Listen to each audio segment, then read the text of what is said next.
कैसे चले आए? बेड पे ही या बेड पे कोई दिक्कत नहीं?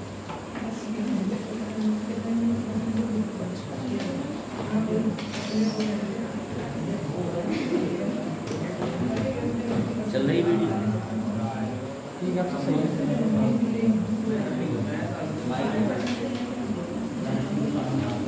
आ जाओ उधर। चलो भाई, कल सेंसर शुरू कर दिया था ना, ठीक है। अब जो लोग नहीं आए थे उनका एक रीजन हो जाएगा, कोई इशू नहीं है।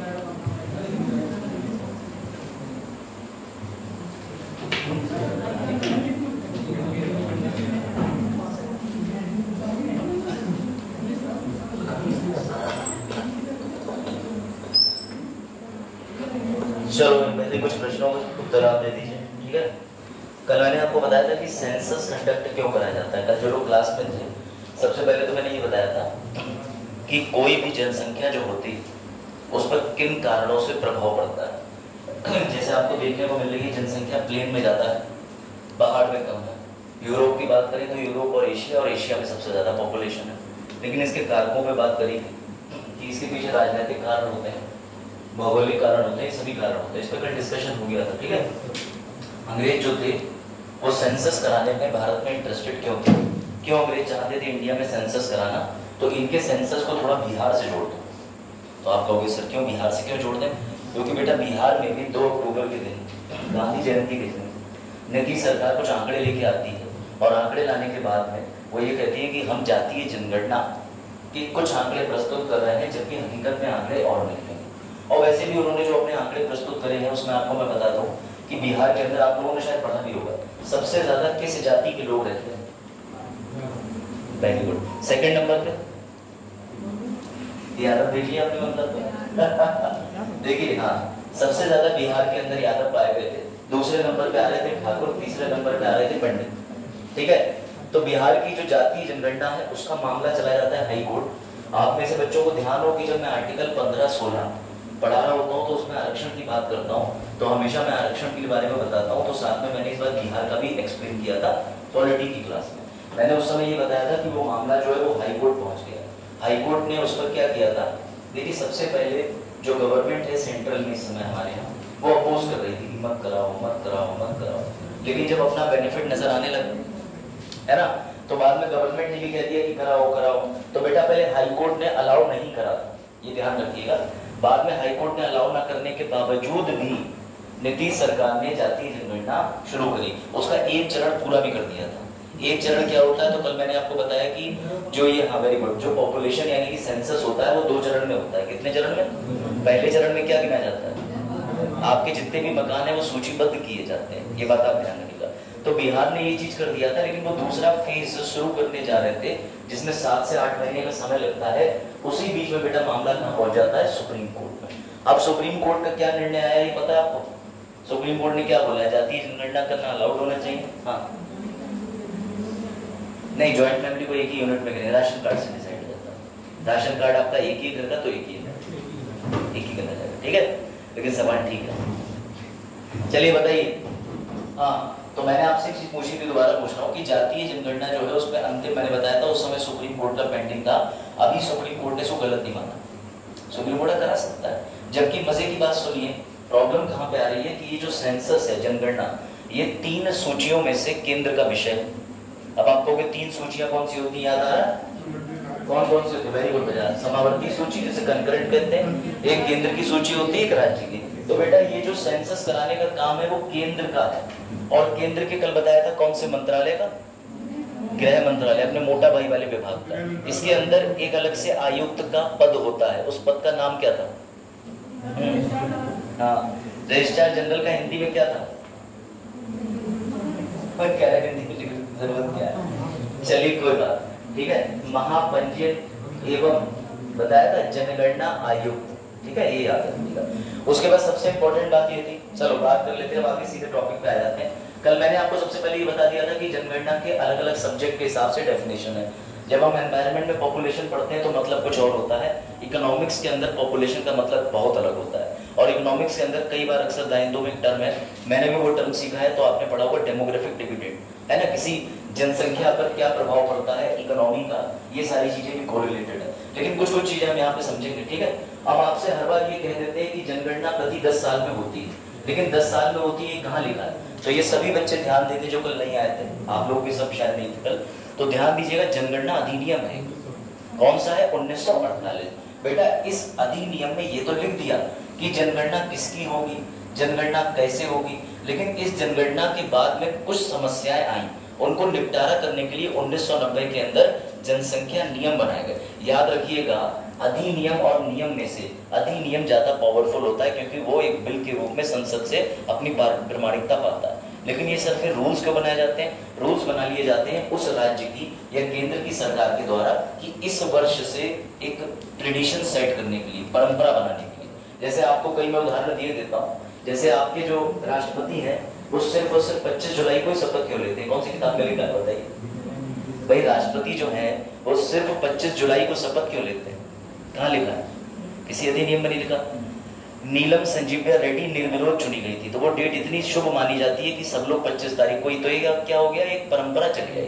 तो ये परंपराएं बताने के लिए ऐसे नियम बनाए जाते हैं, ध्यान रखिएगा। तो लोगों ने और भी चर्चा करी थी बेटा कि याद रखिएगा जो 2011 वाली जनगणना हुई थी वो कब हुई थी, कैसे हुई थी? साथ में मैंने बता दिया था कि जनगणना कराते ही क्यों, लक्ष्य क्या है जनगणना कराने का, ठीक है। उसके बाद में ये जनगणना किस लिए कराई जाती है, तो खैर ये भी हो गया था। उसके बाद इस बार जो जनसंख्या देखने को आपको मिलेगी जिसकी सांख्यिकी यानी कि डिजिटलाइजेशन भी होने को हो जाए, ठीक है, हो जाए। अब ये बताइए कितने चरण में? अभी आपको रिपीट करा था मैंने, 2 चरण में होती है जनसंख्या। पहले में क्या गिनते हैं? मकान, और दूसरे में मकान में रहने वाले लोग। चलिए बताओ भाई करिए, आपके घर पे जनसंख्या वाले आते हैं, ठीक है, आपके घर पे 3 भैंसें भी बंधी हुई हैं, क्या वो उसी समय आपकी जनसंख्या यानी आपको गिनना है तो भैंस को भी गिन लेंगे सर? क्यों क्यों कह रहे कली को? अभी रुको, चलो। तो बेटा याद रखिएगा, इसीलिए भारत में अलग अलग पशुओं की भी अलग अलग जनगणना होती है। आपको बता दूं कृषि की भी गणना होती है, आपको नहीं पता होगा, एग्रीकल्चर की भी सेंसस होता है। एग्रीकल्चर के साथ साथ और किन किन चीजों का सेंसस होता है आपने पढ़ा होगा, बताइए? मिल्च का सेंसस होता है कि कितनी दुग्धारू ये सब गाय, इसके अलावा टाइगर का सेंसस होता है, इसके अलावा लायन का सेंसस होता है, बिल्कुल किस चीज का? एलिफेंट। इसके अलावा फॉरेस्ट का भी सेंसस होता है, ठीक है, याद रखिएगा इन सब सेंसस के बारे में। चलो, ये हमारे यहाँ जो जनगणना हुई थी 11 में हम छोटे थे, ये 7 साल में सब हुआ था। हाँ। उन्होंने भैंसें भी गिनी थी, नल भी सब गिना था उन्होंने। किस चीज का भी करा था? पशु का भी। पशु का भी, यहाँ सब जो 2011 वाला डेटा था उसमें कई बार क्या करते हैं, देखिए मैंने आपको एक चीज और बताई, पहले तो ये देख लीजिएगा। कई बार क्या होता है कि सेंसस का काम, जैसे 2 सेंसस एक ही अंतराल में हो सकते हैं, तो अपने कर्मचारियों को भेज के, जैसे मैं आपको उदाहरण दे दूं कि कल 4थे चरण का जो चुनाव हुआ है उसमें आंध्र प्रदेश जैसी जगहों पे भी भाई चुनाव थे, विधानसभा के भी चुनाव थे, लोकसभा के भी, तो 2 ईवीएम मशीन रखी थी स्कूल के अंदर। अब आप चाहो तो दोनों में अलग अलग जाके अपनी अपनी बारी को बटन दबाओ, आपके 2 वोट, एक लोकसभा का भी और एक विधानसभा का भी, वरना आप चाहो तो किसी एक को वोट दे सकते हो। तो कई बार सेंसस में, जैसे कल मैंने आपको एक बात बताई थी कि 121 करोड़ की जनसंख्या को गिनने के लिए 30 लाख पर्यवेक्षक लगे थे, 30 लाख लोगों की ड्यूटी लगाई गई थी। तो सर नौकरी कब निकलती है? बेटा नौकरी नहीं, इसमें शिक्षक, लेखपाल, आपके जो भी समस्त लोग होते हैं अधिकारी, उनको लगाया जाता है। इस बार एक नई चीज देखने को मिलेगी। पहले आपके घर पे जब जनगणना वाले आते थे तो आपसे ये 10 सवाल हाथों से फॉर्म पे भरते थे, और वो भी ज्यादातर रूप में तो वो आलसी होते थे। जब वो मकान की जनगणना जो है वो करने आते थे तो एक फॉर्म दे जाते थे, और फॉर्म दे जाने के बाद उसमें एक आध ऑप्शन ये भी रहता था कि वैक्सीनेशन हुई या नहीं हुई, वो जो बच्चे को दी जाती है। अगर कोई शिशु है तो शिशु वैक्सीन लगी है या नहीं लगी। लेकिन अब डिजिटल हो गया, यहाँ तक कि ये भी बात कर रही है इस समय पर कि हो सकता है कि जितनी देर आपसे वो बात करें उसका एक ऑडियो भी बनाए, वो तो उनके टैबलेट पे जैसे इंस्ट्रक्शन आएंगे। इस समय फिलहाल इन चीजों को लेकर के प्रश्न पूछे जाते हैं। ये देखिएगा 2011 में जो प्रश्न थे, जैसे आयु, वैवाहिक स्थिति, धर्म, शेड्यूल का शेड्यूल ट्राइब तो गिने जाते हैं, आपको पता ही है। उसके अलावा ये क्या है, मदर टंग, आप कौन सी भाषा बोलते हैं, education, disability, economic activity, migration, fertility, सब हिंदी में भी लिखे हुए हैं, तो टेंशन की कोई बात नहीं, ठीक है। तब मैंने ये बता दिया। उसके बाद जनगणना का आयोजन, बैठ जाइए। उसके बाद ये भी आपको बताया था कि बेटा जनगणना का आयोजन करने से वर्ष यानी 2011 में जब जनगणना होनी थी, समझना ध्यान से, तो उससे ठीक 2 वर्ष पहले बहुत सारा काम करना पड़ता है। क्या काम करना पड़ता है? जनगणना में किसकी नौकरी लगानी है, कौन सा क्षेत्र है, किस तरीके के क्षेत्र में किसको भेजा जाएगा, क्योंकि यहाँ पर ये भी बहुत प्रभाव पड़ता है। जैसे मान के चलो शेड्यूल ट्राइब का क्षेत्र है, जनजाति का, तो वहाँ भेज दे रहे हो यश को। अब यश इंग्लिश में पूछ रहे हैं उनसे जाकर के कि how many members live in your family, वो कह रहे हैं अट्टा कुट्टी गुट्टा कुट्टी, वो मतलब जो भी उनकी भाषा है अपनी। अब पता चला यश कह रहे हैं मुझे तुम अब्यूज कर रहे हो, तब किया कह रहा है, उनने यश को उठा लिया, बोले बाहर फेंक दो भाई। तो इसीलिए कई बार ऐसा होता है कि जो लोकल शिक्षक होते हैं, समझ रहे हो, तो जो लोकल के आसपास से लोग होते हैं उनको इस जनगणना के काम में इन्वॉल्व किया जाता है, ये ध्यान रखिएगा, ठीक है। ऐसा एक किस्सा हुआ है। चलो ठीक है, डायरेक्टरी की बात हो गई। इसके बाद मैंने आपको बता दिया था कल कौन सा मंत्रालय जिम्मेदार होता है, तो मंत्रालय गृह मंत्रालय, उसके अंदर गृह मंत्रालय के अंदर एक पोस्ट होती है। बेटा इस पोस्ट के अंदर मैंने बताया था कि एक नए आयुक्त चुने गए, इनका नाम क्या है, श्री मृत्युंजय कुमार नारायण, ठीक है। इनसे पहले 2011 में सभी ने पढ़ा था राजामौली, वही भैया सी राजमौली, चंद्र राजमौली थे, तो चंद्र राजमौली जी को उन्होंने हटा दिया। इनकी नियुक्ति हुई है नवंबर 2022 के अंदर। इन्हें मत भूलिएगा, ये हैं आपके श्री मृत्युंजय कुमार नारायण, यही करेंगे आपकी जनसंख्या के सेंसस की पूरी डायरेक्टरी तैयार, पूरे इंस्ट्रक्शन और जितने लोगों को लगाना, ठीक है, ये याद रखिएगा। खैर उसके बाद मैंने ये बताया था, अब आप एक चीज को जरा समझिएगा, आपकी जो जनसंख्या है उसकी वजह से ही नई संसद का निर्माण हुआ। आप कहोगे हैं सर ऐसा क्या सिस्टम है, तो भैया याद रखिएगा, हमारे पास में जो अभी ये 543 सीटों पे चुनाव लड़े जा रहे हैं, जो मैक्सिमम सीटें 550 हैं, ये 2024 के जनगणना के आंकड़ों पर नहीं है, 2011 की जनगणना के आंकड़ों पर नहीं है। गवर्नमेंट को जनगणना कराने में 2 साल तो तैयारी में लगते हैं, काफी रुपया भी खर्च होता है। समझिएगा, एक मेन इशू का पॉइंट है, आप समझ जाओगे। उत्तर प्रदेश में जिले हैं 75, लोकसभा सीटें कितनी हैं, 80 हैं। तो आप कहोगे सर ये 80 है, ये तो बढ़ेंगी, क्योंकि जब पॉपुलेशन हुई थी आज से कई साल पहले, पूरे भारत की पॉपुलेशन 36 करोड़ थी, अब 121 करोड़ है। तो बेटा याद रखना, इन निर्वाचन क्षेत्रों को बनाने के लिए अलग से एक आयोग लगता है जिसे बोलते हैं परिसीमन आयोग। अब तक भारत में परिसीमन आयोग 4 ही बार बना, कितनी बार बना, 4 बार, पढ़ा चुका हूं मैं, डिलिमिटेशन अंतिम 2002 में बना, ठीक है। तो बेटा 52, 63, 73, उसके बाद में ये आ जाएगा 2002 में। अब समझिएगा, डिलिमिटेशन कमीशन का काम क्या होता है, कौन ये बांट रहा है कि बरेली के अंदर इतनी तहसील इतनी सीटें, कौन ये निर्माण कर रहा है कि यूपी के अंदर इस जगह इस क्षेत्र में इतनी सीटें होंगी। तो ये सारा काम डिलिमिटेशन कमीशन करके चला गया, और उसका काम करने के पीछे उसमें इतनी पावर होती है कि आप निर्वाचन क्षेत्रों के बंटवारे को जो डिलिमिटेशन कर गया उसे हाई कोर्ट सुप्रीम कोर्ट में चैलेंज नहीं कर सकते। अब इसमें रोल आ जाता है सर चुनाव आयोग का। तो बेटा चुनाव आयोग उसी निर्वाचन क्षेत्र को बेहतर मतदान के लिए कई बार पोलिंग बूथ बना देता है, जैसे 2 पोलिंग बूथ बना दिए, इस क्षेत्र के पोलिंग बूथ के लोगों को इधर ट्रांसफर कर दिया, ये सब काम इलेक्शन कमीशन करता रहता है। तो सर जम्मू कश्मीर का मसला कब निपटेगा, जिस दिन तुम्हें दिख जाए कि नया परिसीमन आयोग बन रहा है, समझ जाना आप जम्मू कश्मीर के अंदर भी जो विधानसभा की सीटें होनी है आगे चल के उन पे बात हो, ठीक है। अब आ जाओ वापस से, मैं ये क्यों समझाना चाह रहा हूँ, इसको समझ लीजिए। आ जाओ, समस्या ये हुई कि जब 1951-52 में भारत में पहली बार चुनाव हुए, तो चुनाव जब कराने थे, सोना नहीं संजीव, ध्यान देना बहुत अच्छे से, बहुत काम की चीजें, प्रैक्टिकल सवाल पूछता रहूंगा, नहीं आएगी। जब 1951-52 में बेटा चुनाव हुए थे ना भारत में, तो एक नेताजी उठे, बोले बस इन्हीं लोगों के चुनाव कराने हैं, ये 34 करोड़ की आबादी, देखते ही देखते 1953 में 36 करोड़ हो गए, पता नहीं कौन से हिसाब से बढ़े, समझिएगा, ठीक है। तब 2 चुनाव में घबरा गए। घबराने के बाद ये हुआ, बोले यार जनसंख्या तो हम लोग भले ही 10 साल में गिन रहे हैं, बढ़ तो प्रति वर्ष रही है, क्योंकि भैया एक औसत दर होता है मृत्यु का, एक औसत दर होता है जीवन का, एक औसत दर होता है विकास का। तो समझिएगा बात को, इस वजह से नेताओं के समक्ष ये दिक्कत आई। नेताओं ने ये सोचा, यानी सरकार ने ये सोचा कि अगर हम हर साल की जनगणना को महत्व देंगे और चुनाव कराएंगे, या 10 साल की जनगणना को भी लेंगे, तो भैया हमें बार बार परिसीमन आयोग बनाना पड़ेगा।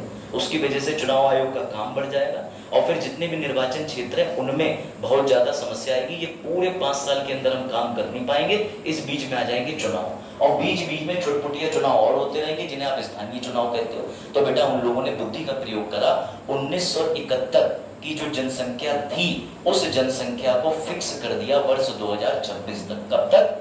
वर्ष 2026 तक। सर क्यों फिक्स कर दिया? ताकि जितने भी चुनाव होंगे वो 2026 तक। सर मतलब 26 में तो चुनाव ही नहीं, तो बेटा सुनो, 2026 के बाद जो भी पहली जनगणना होगी उस जनगणना के हिसाब से लोकसभा, राज्यसभा, जितने भी निर्वाचन क्षेत्र है सबकी सीटों में परिवर्तन होगा। इस बात को वर्तमान सरकार जानती है कि अभी हमारे पास लोकसभा में जो पुरानी वाली थी वहां कितने लोगों के बैठने की व्यवस्था थी? 552। 2019 में 2 और कम कर दिए, जिन्हें तुम अंग्लो भारतीय करते हो। अंग्लो भारतीय मतलब जिनके पापा विदेश कह के निकल गए इंडिया से, पहले इंडिया में रहे, जब उन्हें पता चला उनकी भाई प्रेग्नेंट है फिर बोले वो मैं अभी आया पिक्चर देख के आया, चले गए फिर लौट के ही नहीं आया। तो ऐसे जो बच्चे जन्मे वो अंग्लो भारतीय हो भाई, चले गए, फ्लाई कर गए।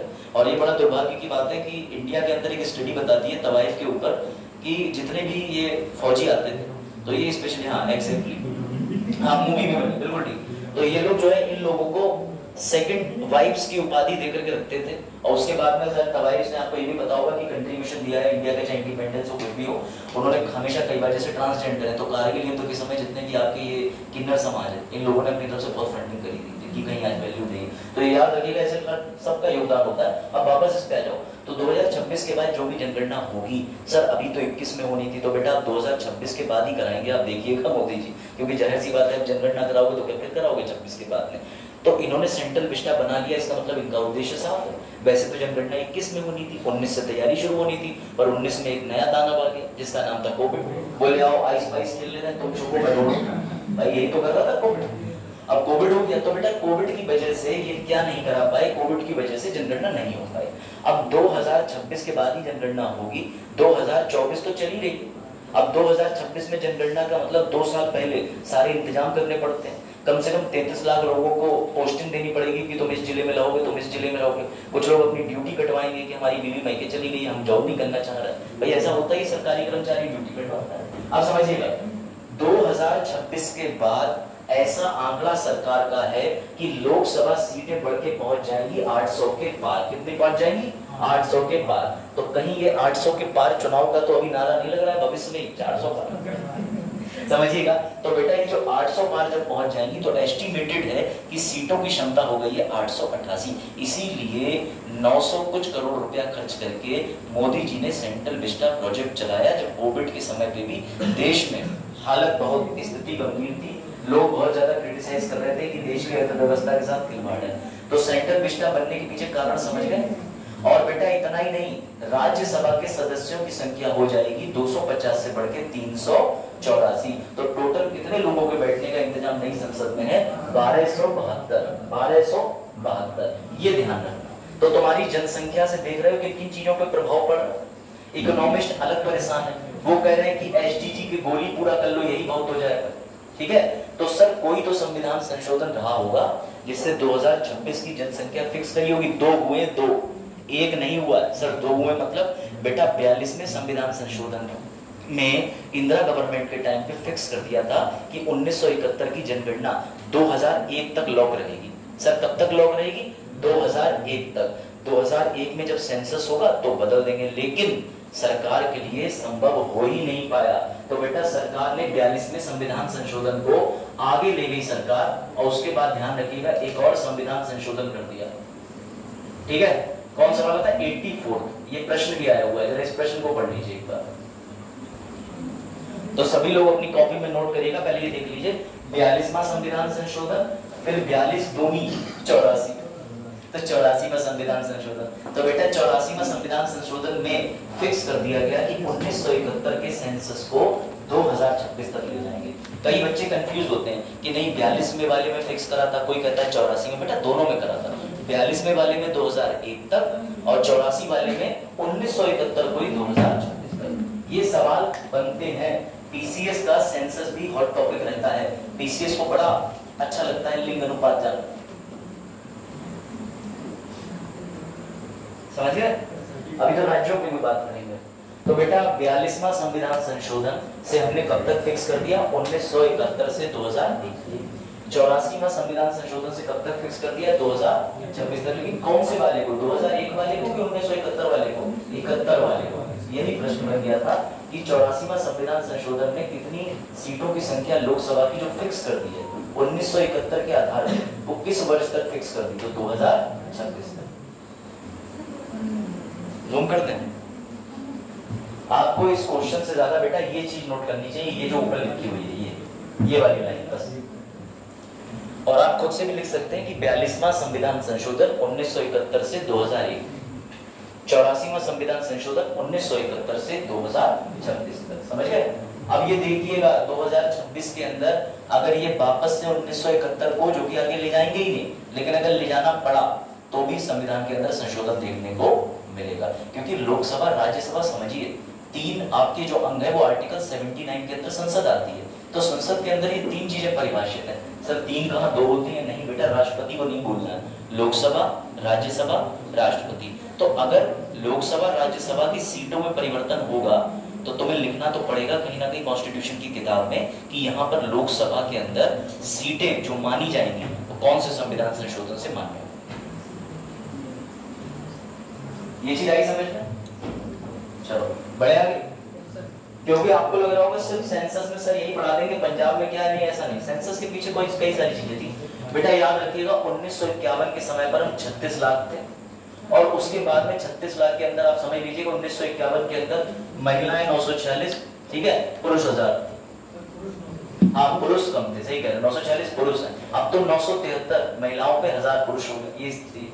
और ये देख लीजिएगा कि 1951 के अंदर हिंदू मुस्लिम का ये जरा एक रेशियो देख लीजिएगा। आप कहोगे ये रेशियो क्यों दिखा रहे हैं? क्योंकि द हिंदू में परसों एडिटोरियल निकला है चुनाव के समय पर, और उस एडिटोरियल के अंदर पता है क्या निकला हुआ है कि मुसलमान इस दर से बढ़ रहे हैं, हिंदू इस दर से बढ़ रहे हैं। मतलब देश के पीएम एक भाषण देते हैं और उस भाषण को कहीं ना कहीं प्रमाणिकता देने के लिए, और वो भी पॉपुलेशन का आंकड़ा जो जारी करना चाहिए, वो चलो मानते हैं कि ठीक है स्टेटिस्टिक्स विभाग कर सकता है, उनके आर्थिक सलाहकार विभाग समिति ने पूरा ब्यौरा जारी करा जिसके अंदर दिखाया है। तो हिंदू तो उन्होंने और ज्यादा दिखा करके मजबूती कर दिया, हिंदू को तो वैसे ही डरना है, 82-84% हिंदू है और दर सामान्य हो गई।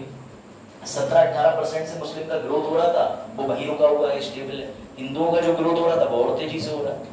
तो पता नहीं रिपोर्ट फेवर में निकाली कि अगेंस्ट में निकाली है। हाँ वही उस रिपोर्ट में उल्टा ही बताते हैं, मैंने भी देखी थी वो। तो बेटा याद रखिएगा मुस्लिम 9.8% थे, ठीक है। अब इनका इस कितना योगदान है ये आगे देखते हैं सेंसस में। चलो भैया अब आगे आ जाओ। अब आपके लिए रटी रटाई जानकारी जो मैंने कल भी बता दी थी, विश्व में सबसे पहले जनगणना कराने का किसका मूड था? तो बेटा स्वीडन का था। लेकिन ये वो है जिसका रिकॉर्ड मिलता है, वरना आपको कल बताया था कि 800 ईसा पूर्व ऋग्वेद के अंदर सबसे पहले जनगणना का जिक्र है। कौन से शासक ने जनगणना कराई थी? मुगल शासक ने, अकबर ने। किसने कराई थी? अकबर ने, सही है बेटा। अकबर ने सैन्य कारणों के चलते कराई थी। मायो ने कब कराया था? 72 में। कल मैंने ये भी बताया था 1857 का युद्ध दोबारा ना हो पाए, कितने फौजी थे, कितने भारतीय नियंत्रण में रखने के लिए फूट करो, राजनीति डालो, सैन्य चीजों के लिए, कर लगाने के लिए, पॉलिसीज बना के लागू करने के लिए, इन सब चीजों के लिए अंग्रेजों ने क्या कराया था? अपना पहला अनियमित सेंसस कराया था। सर अनियमित क्यों था? क्योंकि 1872 का सेंसस पूरे भारत के लिए नहीं था, ये कुछ प्रांतों पे ही लागू था। उसके बाद आता है रिपन का टाइम। रिपन को एक उपाधि मिली हुई है father of local self government. इसने किसानों के लिए ज्यादातर टैक्स माफ करे। इस रिपन के समय पर ज्यादातर चीजें भारत के फेवर में हुई। इवन ये इसे अच्छा शासक बताते हैं कि ये इंडिया की बहुत सारी इसने छूट प्रदान करी, जैसे प्रेस पर रोक लग गई थी, सेंसरशिप लग गई थी, हाँ आर्म्स एक्ट, सबसे बड़ा बात तो ये बेटा। तो याद रखिएगा रिपन को अच्छा माना जाता है, मायो को नहीं। रिपन ने रेगुलर यानी नियमित जनगणना की शुरुआत कराई थी किस वर्ष? 1881। चलो भैया ऋग्वेद में 800 ईसा पूर्व जिक्र मिलता है। अकबर पहला मुगल शासक था जिसने पॉपुलेशन सेंसस कराया था, ठीक है। इस पे एक बार नजर डाल लीजिए। अब तक टोटल कितनी जनगणनाएं हो चुकी है बेटा? 15। नियमित जनगणना कितनी हो चुकी है? 14। आजाद भारत के बाद कितनी जनगणना हो चुकी है? 7। सर अब मोदी जी या जो भी सरकार बनेगी उसके टाइम में जनगणना टोटल कौन सी होगी? 16वीं। आजाद भारत के बाद 8वीं। कोई डाउट इसमें? चलो अब आगे बढ़ते हैं। ये 10 साल के दशक में क्यों हो रही है? तो सर हमारे पास है जनगणना अधिनियम 1948 और जनगणना नियम 1990, ठीक है। ये समझ गए? लिखा हुआ है। चलो भाई पूरे भारत की जो आबादी है वो कितनी है? 121 करोड़ भारत की, जो कि विश्व की आबादी की कितने प्रतिशत है? 17.5। अब जरा एक प्रश्न बताइए ज्योग्राफी का है, पूरे भारत के पास, सिर्फ भारत के पास कितनी भूमि है, ठीक है, टोटल अर्थ की, यानी कि कितनी हाँ 2.42% भूमि भारत के पास है, ये ध्यान रखना। कितने lakh square kilometre? 32,84,263 square kilometre. कोई बात नहीं यार, चलो कल मैंने आपको ये पूरी स्टोरी बता दी थी राज्यों की, मैं फिर से रिवाइज कर दे रहा हूँ ताकि ध्यान दे लें। बेटा 552 रियासतें थी, अंग्रेज आराम से बैठ के हलवा पूरी खा रहे थे भारत के अंदर, इनको भगाने वाला कोई नहीं था, क्योंकि राजे रजवाड़ों को ये कहते थे आओ राजा साहब आओ, तुम्हारे लिए ये देखो हम सामान लेके आए, लिप्टन की चाय लेके आए हैं आराम से। हाँ भैया लिप्टन एक ब्रांड है, ठीक है। अब राजा साहब लिप्टन की ग्रीन टी पी रहे हैं और राजा साहब से कह दिया पुअर इंडियंस, राजा साहब खुद भी इंडियन है लेकिन राजा साहब इंडियन के लिए जो अगेंस्ट ही चले गए। तो समझिएगा मैंने आपको कल पूरी स्टोरी बताई थी ब्रीफ। बेटा पहले भारत के अंदर दो तरीके के शासक थे, एक ब्रिटिशर थे जिन्हें हम कहते थे गोरे शासक, एक हमारे जो राजे रजवाड़े थे जिन्हें हम काले शासक कहते थे। क्यों? क्योंकि बेटा ये काम अंग्रेजों के लिए ही करते थे और ये बड़े खुश थे अंग्रेजों की नीतियों से, क्योंकि अंग्रेज इनको सामान्य व्यवहार दे देते थे। यहाँ तक कि इनके पास अंग्रेज जब जाते थे अपनी टोपी उतार देते थे तो कहते थे देख रहे हो हमारी कितनी चलती, गली का कूल लौटा जो कहता देखो मेरे 4 दोस्त ना तगड़े वाले, समझ रहे? तो वही वाली चीज समझिएगा। भारत को आजाद करने के लिए सबसे बड़ी लड़ाई लड़ी गांधी जी ने। गांधी जी ने आकर के सबसे पहले ये बताया कि डोमिनियन क्या होता है। अगर अंग्रेजों से मांग करनी है तो मांगोगे कैसे? तुम जरा बुद्धि लगाओ।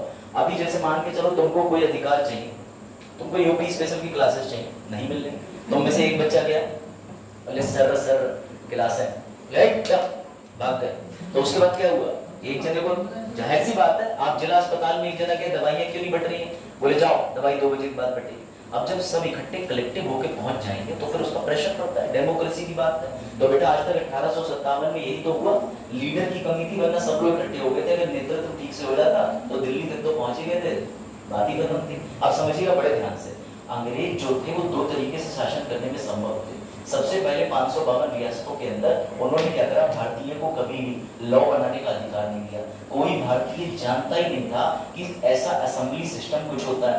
ये जानते थे मुश्किल से 20-25 लोग जो चले गए थे लंदन पढ़ाई करने, जो बड़े बड़े राजनेताओं के बच्चे थे जैसे नेहरू जी हो गए, आपको पता है ये सब जान गए थे कि कुछ लॉ की व्यवस्था होती है। गांधी जी जान गए थे क्योंकि वो दक्षिण अफ्रीका के अंदर विधि पढ़ा रहे थे, विधि पढ़ रहे थे। अब आ जाओ वापस से, अब समझिएगा अंग्रेजों ने क्या करा। बेटा अंग्रेजों ने प्रिंसली स्टेट के साथ में कर ली थी संधि, मैंने बताई थी, जिसको बोलते हैं सब्सिडरी अलायंस, आपको बताया था कल पहले। अब आ जाओ मेन बात पे, जब भारत आजाद होने की स्थिति बनी तो गांधी जी की महत्वपूर्ण भूमिका इतनी है, गांधी जी ने अंग्रेजों से कभी कहा नहीं हमें भारत दे दो, उन्होंने सीधे कहा कि हमें अपनी बात रखने के लिए सेंट्रल लेजिस्लेटिव असेंबली दे दो, हम भारत एक डोमिनियन बनेंगे। डोमिनियन से पहले बनना होगा फेडरेशन, संघ। हाँ तुम्हारे भारत को संघ बनना पड़ा, क्यों? क्योंकि इंडिया के अंदर चलता था United State of Ajmer, United State of Rajasthan, United States of Uttar Pradesh. तो बेटा तुम्हारे भारत की जो बाउंड्रीज थी वो एक थी नहीं, तभी तो गांधी जी ने कहा कि सबसे पहले हमें अमेरिका की तरह फेडरेशन बनना होगा। फेडरेशन का मतलब अमेरिका के 50 राज्य एक साथ जुड़ के कहलाते हैं फेडरेशन, परिसंघ। तो बेटा गांधी जी ने एक एक जगह जाके बताया कि भाई हम सबको इकट्ठा होना पड़ेगा। इसीलिए गांधी जी के मूवमेंट दक्षिण भारत की ओर भी थे, क्योंकि दक्षिण भारत पे किसी ने ध्यान दिया हो, नॉर्थ ईस्ट में ना दिया हो, गांधी जी बुद्धिमान थे, वो दक्षिण भारत में जा जाके आंदोलन कर करके आ जाते थे। ठीक है, तो समझिएगा बात को, गांधी जी ने इस प्रयास को करा, लेकिन वो जितना कर पाए उन्होंने बस इतना बता दिया कि भाई एक मांग करने के लिए 552 रियासतों को एक होना पड़ेगा। लेकिन अंग्रेज एक ही नहीं होने दे रहे, अंग्रेज चालाक थे।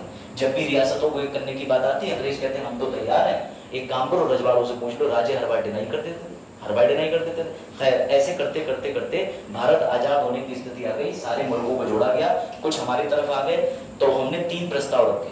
हमने कहा 1947 में कि हम बना रहे हैं पाकिस्तान, एक हमारा इंडिया जो ऑलरेडी बना ही हुआ था, और तीसरे नंबर पे हमने कहा राजे रजवाड़ों से कि तुम चाहो तो स्वतंत्र होकर के दोनों में से कोई भी साइड चुन सकते हो या अकेले भी रह सकते हो। तो बेटा बाकी सब मान गए 549 में, ये 3 ढीठ नहीं माने थे।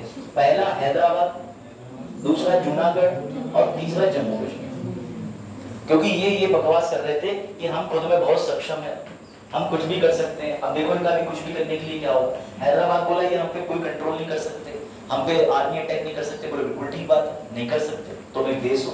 बेटा पुलिस वाला ऑपरेशन चलाया गया पोलो, नाम की पुलिस थे, बस ड्रेस बनाई थी आदमी को पुलिस की। उसके बाद जो उन्होंने डंडे सूते हैं हैदराबाद वाले 4 दिन में, बोले आइए बस हो गया काम, उसके बाद ज्वाइन करा दिया। और ये कीर्तिमान जाता है उस समय के देश के गृह मंत्री को, वल्लभ भाई पटेल। वल्लभ भाई पटेल के साथ में एक और व्यक्ति रहते थे, कल नाम बताया था, बीपी मैन। बेटा वो सचिव थे, अब यही सचिव साहब इतने समझदार थे कि जूनागढ़ के अंदर इन्होंने रेफरेंडम करवा दिया। अब आप कहोगे रेफरेंडम क्या होता है? वोटिंग। बोले काम करो, वोटिंग करा दो, जिसको इंडिया की तरफ रहना है वो इंडिया की तरफ रहेगा, और जिसको पाकिस्तान जाना है उसकी ईवीएम का बटन दबेगा कहीं और वोट कहीं और पड़ेगा। तो ईवीएम ही नहीं, ये समझदार लोगों के लिए सारा समझो। तो बेटा हुआ ये कि जूनागढ़ में रेफरेंडम हुआ, जूनागढ़ के लोग आ गए हमारी तरफ। अब जम्मू एंड कश्मीर पे पाकिस्तान ने अटैक करा तो राजा हरि सिंह ने साइन करा डॉक्यूमेंट ऑफ एसेशन। एसेशन मतलब विलय प्रमाण पत्र। उसे प्रमाण पत्र निकालने की सुप्रीम कोर्ट ने कहा कि एक सर्टिफिकेट लेके आओ जहां हरि सिंह के साइन है, तो एसेशन का सर्टिफिकेट है। बेटा ऐसे करके तीनों रियासतें हमने मिला दी। इसलिए आज भी हैदराबाद तुम्हें थोड़ा सा अलग विचारधारा का दिखता होगा। सर इन तीनों का तो समझ आ रहा है, लेकिन पश्चिम बंगाल का पगलाया रहता है, वो उसके अलग कारण। ठीक है, चलो अब आगे बढ़ते हैं। तो बेटा इस तरीके से ये बना था। उसके बाद आते हैं दूसरी चीज पे। पूरे भारत को 1947 के बाद 4 चीजों में डिवाइड कर दिया, भाग ए, भाग बी, भाग सी।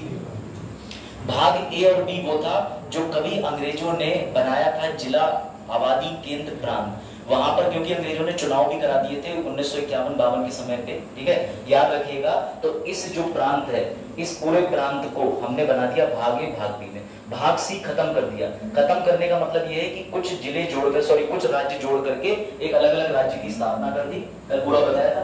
भाग बी जो है वो आज भी है केंद्र शासित प्रदेश। बेटा ये पूरा मर्जीकरण करने के बाद में देखते हैं आगे क्या हुआ। जैसे ही इंडिया के लोगों ने ये सब इस तरीके से रिकॉन्फ़िगरेशन, पुनर्गठन शुरू करने की प्रयास करा, वैसे ही दक्षिण भारत से विरोध होने लगा। कल बताया था मैंने। दक्षिण भारत के लोग बोले कि हमें अपना अलग राज्य चाहिए, हम बोलते हैं तेलुगु तमिल, जो कि नॉर्थ वालों को समझ नहीं आएगी। तो बेटा इस काम को आसान करने के लिए उस समय संविधान बन रहा था 1947 से लेकर के, आपको पता है 2 साल 11 महीने 18 दिन 1949 में बना। उसी बीच में बेटा गवर्नमेंट ने क्या करा, एसके धर आयोग बनाया। एसके धर आयोग के पास में 2 सिफारिशें पहुंची। पहला राज्यों का निर्माण किस आधार पर किया जाए, और दूसरा अन्य सिफारिश दो। तो इन्होंने एक ही सिफारिश दी कि भाषाई आधार पर राज्यों को बनाना गलत है, इसे किस अनुसार बनाओ, प्रशासनिक अनुकूलता के हिसाब से। तो बेटा इनकी जब ये रिपोर्ट आई तो उसका बड़ा क्या कहते हैं अर्थ का अनर्थ निकाल लिया गया, इनका बड़ा क्रिटिसाइज हुआ। उसके बाद में जब इनका इतना ज्यादा प्रोटेस्ट हुआ तो मजबूरी में एक और आयोग बनाना पड़ा, जिसे तुम प्यार से कहते हो जेबीपी समिति। जवाहरलाल नेहरू, वल्लभ भाई पटेल और पट्टाभाई सीतारामैया। बेटा इन तीन लोगों का जो आयोग बनके तैयार होता है, ये आयोग की कमेटी 48 में ही तैयार होती है, याद रखिएगा। बेटा इस कमेटी के अंदर इतने बड़े दिग्गज थे, तो इस कमेटी की रिपोर्ट भी जो है वो एसके धर कमेटी को पुनः प्रमाणित कर देती है। वो एक ही बात कहती है कि हाँ भाषाई आधार पर बनना इम्पॉसिबल है, प्रशासनिक अनुकूलता के आधार पर बनाओ। अब हो जाता है बवाल। दक्षिण भारत के लोग कहते हैं ये क्या मजाक है, अभी तक चीनी 43 रुपए किलो चल रही थी, हम मांग कर रहे हैं 32 की कर दो, ये कह रहे हैं 50 की पड़ेगी। यानी हमारी बात ही नहीं मांग रहे हैं और गंभीरता से कह रहे हैं कि नहीं दक्षिण भारत के अंदर भाषाई आधार नहीं होगा। तो बेटा थैंक यू कहना चाहिए उस व्यक्ति का दक्षिण भारत को, हमें नहीं। ठीक है, इनकी समिति तो ये रही। ठीक है, पोट्टी सेरामोलू ये भैया स्ट्राइक पे बैठे। स्ट्राइक पे बैठने के बाद, क्योंकि ये खुद आंध्र प्रदेश के थे, और दुख की बात ये थी बेटा कि ये कांग्रेस पार्टी के होते हुए कांग्रेस इनकी बात ही नहीं सुनने के लिए कांग्रेस से ही तो मांग कर रहे थे आंध्रा पर बात हो, भाषाई आधार पर गठित कर दो। तो बेटा याद रखिएगा दलितों के लिए इनके कार्य को याद किया जाता है, साबरमती आश्रम में इनके कार्य को याद किया जाता है। इनसे बड़ा कोई अंधभक्त, मतलब इनसे बड़ा कोई भक्त नहीं था। ठीक है, तो समझिएगा। उसके बाद समझिएगा ये आंध्रा के खुद रहने वाले थे। ये भूख हड़ताल की वजह से जब इनकी डेथ हो गई, इनकी डेथ हुई थी बेटा 15 दिसंबर 1952 को। इनकी मृत्यु के बाद मजबूरन उसी दिन शाम को घोषणा करनी पड़ती है नेहरू को कि इनका बलिदान व्यर्थ नहीं जाएगा, पहला भाषाई आधार पर राज्य बनता है आंध्र प्रदेश। साथ ही 1952 के बाद नेहरू जी कहते हैं कि अब हम एक अंतिम काम कर दे रहे हैं। तो बेटा याद रखिएगा एक अंतिम समिति बनती है जिसका नाम है फजल अली। 3 समिति कौन कौन सी है सर? सबसे पहले एसके धर, उसके बाद जेबीपी समिति, तीसरे नंबर पे फजल अली। लेकिन बेटा फजल अली के नाम में, फजल नाम में 4 चीजें हैं, तो कभी मत भूलना इन्होंने 4 ही चीजें रिकमेंड करी थी। FAZL 4 अक्षर, इन्होंने 4 बातें रिकमेंड करी। बोले बिल्कुल बनाओ, भाषाई आधार पे ही बनाओ, लेकिन सिर्फ भाषाई आधार पे मत बनाओ। तो बोले क्या मतलब? बोले देश की अखंडता पहले है। बोले हाँ। बोले इसके लिए दक्षिण के लोग भी मानेंगे। तो बोले दक्षिण भारत के राज्यों को इस जगह ऐसे बनाओ। इस चीज को केंद्र शासित प्रदेश बनाओ। तो बेटा इन्होंने सिक्योरिटी पर, भाषाई आधार पर, उसके बाद वित्तीय आधार पर, उसके बाद जो समुदाय रहता है उस समुदाय के संरक्षण के आधार पर इन्होंने वर्गीकरण कर दिया। और जब ये कमेटी आखिरी बार बनी, इसने सिफारिश दी तो भारत में आया स्टेट रीऑर्गेनाइजेशन अधिनियम 1953। कौन सा अधिनियम आया? स्टेट यानी कि राज्य पुनर्गठन अधिनियम 1953। और उसी समय पे आंध्र प्रदेश को बना दिया गया और सभी पूरे भारत को 14 राज्य और कितने केंद्र शासित प्रदेश? 6। 14 राज्य 6 केंद्र शासित प्रदेश में बेटा डिवाइड कर दिया गया। ये याद रखना, इन्हीं की वजह से काम हुआ। ये बहुत टेक्निकल चीजें हैं लेकिन तुम्हें आनी चाहिए, ठीक है। 14 राज्य बना दिए गए, 6 क्या बना दिए गए? केंद्र शासित प्रदेश। अब 14 राज्यों के बाद ही कहानी शुरू होती है। 15वें, 16वें, 17वें, 18वें तक जाएगी कहानी और 28वें राज्य और 8 केंद्र शासित प्रदेश तक पहुंच जाएगी। ये बात आई समझ? इतनी चीज आई समझ? चलो भाई, कल यहाँ तक समझा दिया था और भी डिटेल में। अब आगे आ जाते हैं बेटा। देश का प्रियम्बल पढ़ो जरा, क्या कहता है एक बार? We the people of India, ऊपर की लाइन पढ़ लो बस यहाँ तक। Sovereign socialist secular democratic republic, ठीक है। इसका क्या अर्थ है ये सस्पेंस से आगे बताऊंगा। चलो भाई, अब एक बार इसमें नजर डाल लीजिएगा। ये लोकसभा की सीट्स हैं। अभी हर राज्य की मैं आगे राज्य के पास में लिखे हुए सीट्स बताऊंगा, लेकिन आपको मैं सीट्स इसलिए दिखा रहा हूँ जैसे लोकसभा हो गई, राज्य की विधानसभा हो गई, इसके अलावा राज्यसभा हो गई। ये सीटें आपको पता होनी चाहिए, ज्यादातर तो रफली याद ही होनी चाहिए, ठीक है। याद रखिएगा ये आया, ठीक है। साथ ही साथ याद रखिएगा भारत में सिर्फ 6 ऐसे राज्य बचे हैं जिनके पास में 2 व्यवस्था है। सर 2 व्यवस्था कौन सी? द्विसदनीय लोकसभा भी है और विधानसभा है और विधान परिषद, आर्टिकल 169, ठीक है। अब जिन बच्चों को नहीं पता यहीं पे एक्सप्लेन कर दे रहा हूँ कि क्या मैं कहना चाह रहा हूँ, ठीक है। याद रखिएगा यूनियन यानी केंद्र के पास 3 चीजें होती हैं। 3 चीजों में कौन आता है? प्रेसिडेंट, लोकसभा, राज्यसभा। ये तो हो गई केंद्र की व्यवस्था, परंतु राज्य कितने हैं? 28। अब जब केंद्र होता है वो पूरे भारत के लिए नियम बना सकता है, परंतु केंद्र के पास इतनी व्यस्तता होती है कि वो तुम्हारे सिर्फ यूपी में नल कितने लगने हैं, तुम्हारे यूपी के अंदर क्राइम कैसे कंट्रोल होगा इस पे जल्दी ध्यान नहीं देगा। तुम्हारे यूपी के अंदर किस तरीके के संसाधन है, उनका प्रयोग कैसे करना है, उत्तराखंड के अंदर पहाड़ों पर रास्ते बनने, तो केंद्र इतना व्यस्त होकर बैठा हुआ है कि वो तुम्हारे उत्तराखंड के पूरे फैसले नहीं ले सकता। तो हमने प्रत्येक राज्य को एक व्यवस्था दे रखी जिसे हम बोलते हैं लेजिस्लेटिव असेंबली। क्या बोलते हैं? विधान सभा। तो बेटा याद रखिएगा कंपलसरी रूप से हर राज्य के पास अपनी विधानसभा तो है, लेकिन हर राज्य के पास में क्या नहीं है? Legislative council. ये जो लोकसभा होती है केंद्र की, ऐसा ही काम करता है राज्यों की विधानसभा, लेकिन ये जो राज्यसभा होती है ये हर राज्य के पास नहीं है, सिर्फ 6 राज्यों के पास है। कौन कौन से? आंध्रा, बिहार, कर्नाटक, महाराष्ट्र, तेलंगाना, यूपी। जम्मू कश्मीर के पास पहले था लेकिन जम्मू कश्मीर के पास खत्म कर दिया। अच्छा, कोई बता सकता है इस विधान परिषद का फायदा क्या है? कोई फायदा नहीं। एक तो मांगते रहो भीख की तरह कि दे दो दे दो दे दो, जब तक केंद्र नहीं चाहेगा तब तक विधान परिषद नहीं दिया जाएगा, क्योंकि विधान परिषद के लिए बैठ के 2/3 का हर राज्य वाला स्पेशल बहुमत भी होता है, मतलब राज्य के लिए स्पेशल बहुमत चाहिए। और दूसरी बात ये होती है इसका निर्माण सुनो, बस ये इसलिए निर्माण किया जाता है ताकि किसी बिल को अच्छे से डेवलप कर लें, डिस्कस कर लें और ज्यादा बिल पे चर्चा हो सके, तो बस इसीलिए होता है। और इसका विधान, मैं समझता हूँ विधान परिषद का आज की डेट में कोई बहुत बड़ा रोल तो नहीं मुझे लगता, अब वो तो आप जरूर निश्चित डिस्कस करिएगा। और दूसरी बात ये भी है अपने किसका, हाँ नेताओं को लाभ है, लेकिन जनता के लिए कोई खास लाभ नहीं, उल्टा और पेंडेंसी हो जाती है। एक जगह आप मान के चलो कि आपकी विधानसभा में बिल पास होना है, अब वो जाएगा विधान परिषद, वहां भी घूमेगा, लेकिन क्या है साहब, है तो है। तो याद रखिएगा उत्तर प्रदेश